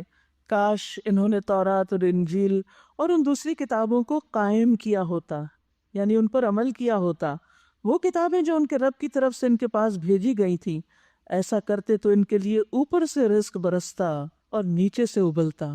اس میں کس چیز کا وعدہ کیا جا رہا ہے کہ اگر کوئی اللہ کی اطاعت کرے گا کتاب پر عمل کرے گا تو اللہ سبحانہ وتعالیٰ اس کے لیے رزق کے دروازے کھول دے گا۔ رزق میں بھی رکاوٹ اللہ کی نافرمانی کی وجہ سے آتی، اس کے لیے توبہ بھی ضروری ہے۔ اور توبہ کا مطلب کیا ہے؟ کہ جن چیزوں کو ہم نے چھوڑ رکھا ہے اب ہم ان کو کریں گے، اگرچہ ان میں کچھ لوگ راست رو بھی ہیں لیکن ان کی اکثریت سخت بدعمل ہے۔ تو کتاب کو قائم کرنے کا بہترین فائدہ یہاں بتایا جا رہا ہے کہ اس سے بارشیں برسیں گی، نباتات ہوں گے، وسیع رزق ہوگا۔ اوپر سے کیا آتا ہے؟ بارش آتی ہے نا، یعنی اتنا رزق دیں گے کہ کبھی ختم نہ ہوگا۔ اور یہ بھی یاد رکھیے کہ علم کا حاصل کرنا اور خصوصاً دین پڑھنے پڑھانے کے لیے وقت نکالنا انسان کی زندگی میں برکتیں لاتا ہے۔ انس بن مالک کہتے ہیں کہ نبی صلی اللہ علیہ وسلم کے زمانے میں 2 بھائی تھے، جن میں سے ایک تو نبی صلی اللہ علیہ وسلم کی خدمت میں آیا کرتا تھا، وہاں آتا، آپ سے باتیں سنتا، یاد کرتا، پڑھتا پڑھاتا، اور دوسرا بھائی کماتا تھا۔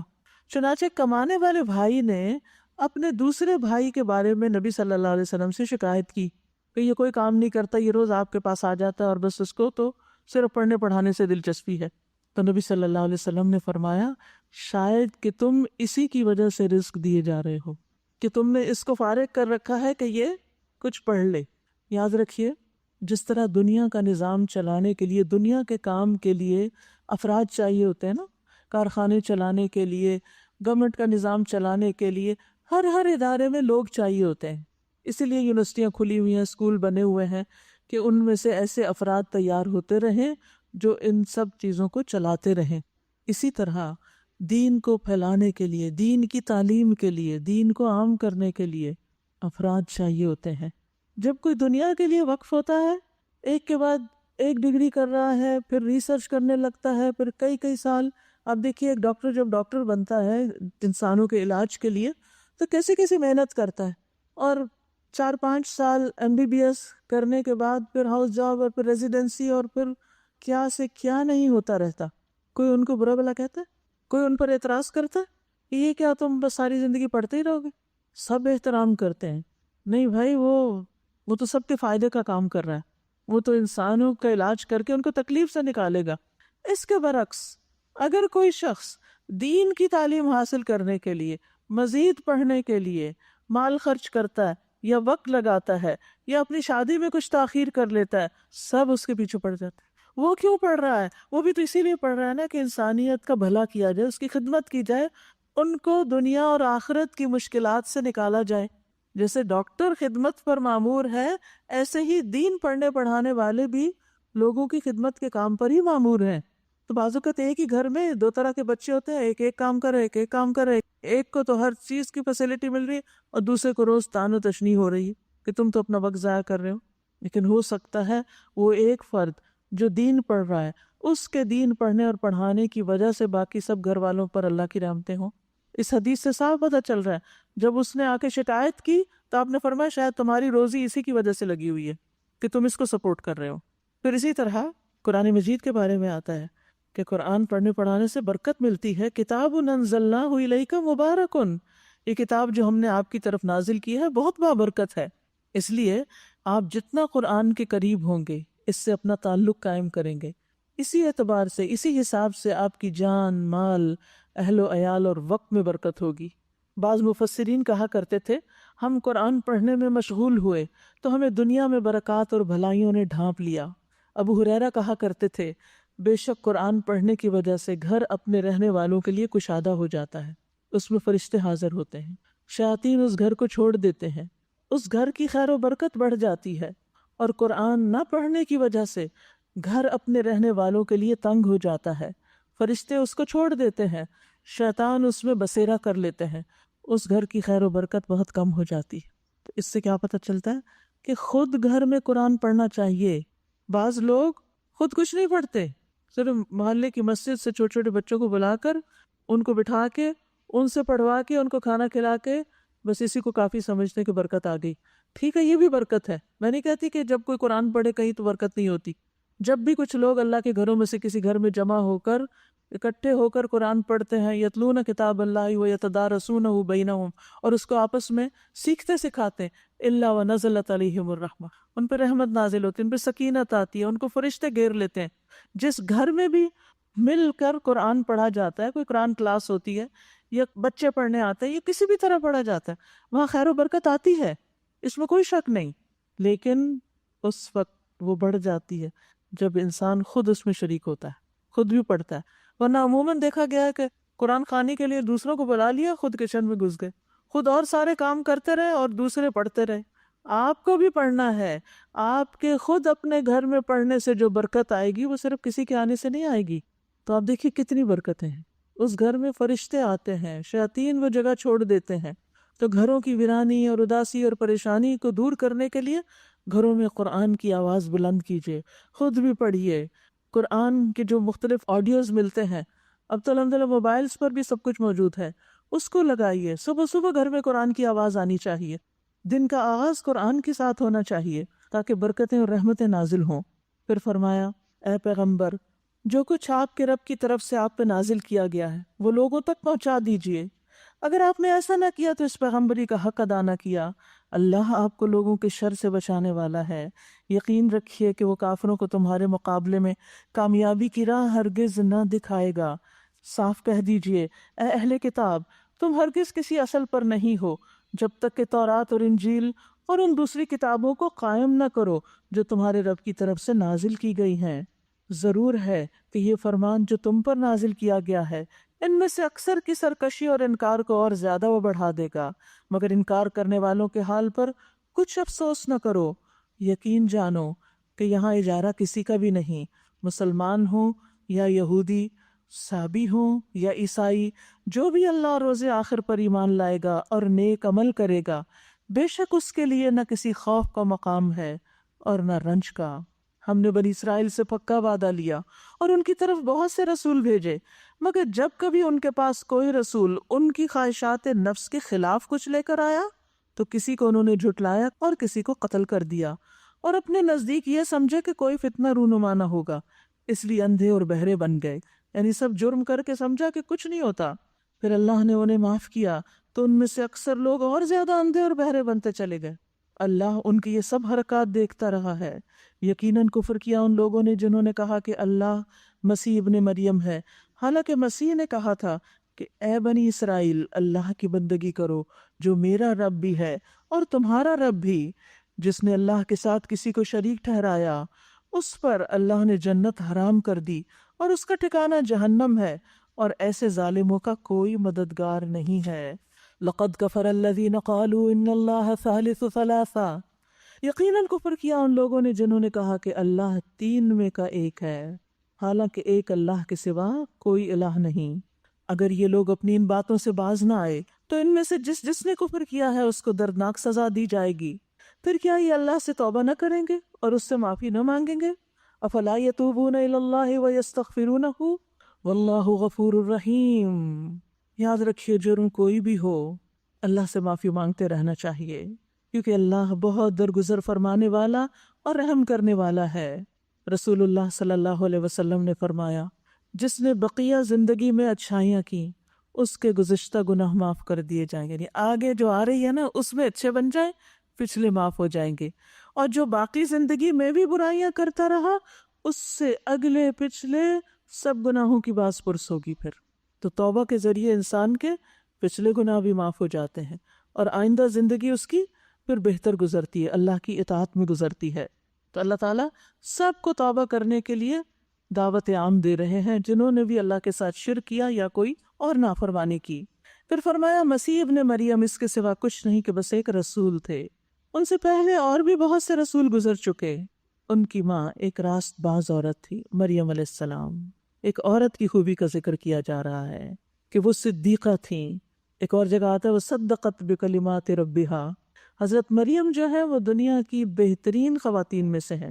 نبی صلی اللہ علیہ وسلم نے فرمایا، مردوں میں سے بہت سے کامل ہوئے، عورتوں میں کوئی کمال کو نہ پہنچی سوائے مریم بنت عمران اور فرعون کی بیوی آسیہ کے۔ آپ نے حضرت خدیجہ کی بھی تعریف کی کہ عورتوں میں سب سے بہتر ہیں، اور مریم بنت عمران اپنے زمانے کی عورتوں میں سب سے اچھی تھیں، لیکن یہود نے ان کو نہیں چھوڑا، ان پر بھی الزام لگا دیا۔ اللہ اکبر، یعنی اتنی نیک پاک باز عورت جس کی قرآن گواہی دے رہا ہے کہ وہ صدیقہ تھیں، انہوں نے ان کو بدکار کہا۔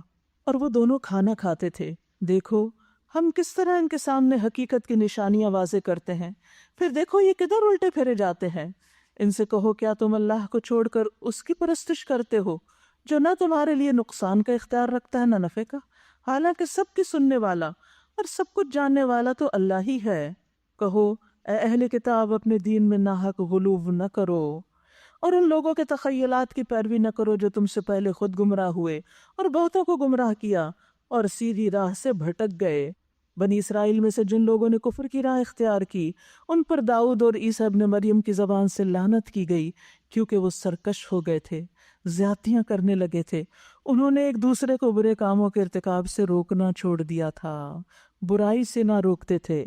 یعنی جو شخص برائی دیکھے اور پھر نہ روکے وہ پھر اسی میں شمار ہو جاتا ہے۔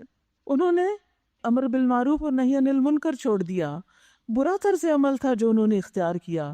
آج تم ان میں بکثرت ایسے لوگ دیکھتے ہو جو اہل ایمان کے مقابلے میں کفار کی حمایت اور رفاقت کرتے ہیں۔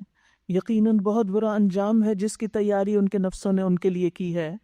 اللہ ان پر غضبناک ہو گیا ہے اور وہ دائمی عذاب میں مبتلا ہونے والے ہیں۔ اگر فی الواقع یہ لوگ اللہ اور پیغمبر اور اس چیز کے ماننے والے ہوتے جو پیغمبر پر نازل ہوئی تھی تو کبھی اہل ایمان کے مقابلے میں کافروں کو اپنا رفیق نہ بناتے، لیکن ان میں سے اکثر لوگ فاسق ہیں۔ تم اہل ایمان کی دشمنی میں سب سے زیادہ سخت یہود اور مشرکین کو پاؤ گے، اور ایمان لانے والوں کے لیے دوستی میں قریب تر ان لوگوں کو پاؤ گے جنہوں نے کہا تھا کہ ہم نصارہ ہیں۔ یہ اس وجہ سے ہے کہ ان میں عبادت گزار عالم اور تارک دنیا فقیر پائے جاتے ہیں، اور ان میں غرور نفس نہیں۔ اللہ سبحانہ تعالیٰ نے اس بنا پر ان کی تعریف کی کہ ان کے اندر تکبر نہیں اور ان کے اندر قسیسین اور رہبان ہیں۔ یاد رکھیے، زہد، علم اور عبادت کے درمیان ایک خوبصورت تعلق قائم کیا گیا ہے۔ زہد ہوتا ہے اس دنیا سے بے رغبتی۔ زہد کے ساتھ جب انسان علم اور عبادت کی طرف لگتا ہے تو دل کی سختی ختم ہو جاتی ہے اور انسان کے اندر سے شدت ختم ہو جاتی ہے، ورنہ بہت بڑے بڑے علم والے بعض اوقات انتہائی سخت مزاج دکھائی دیتے ہیں۔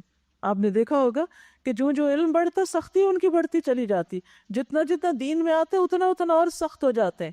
تو دین والوں کو نرمی کی ضرورت ہے، اسی کی اللہ سبحانہ تعالیٰ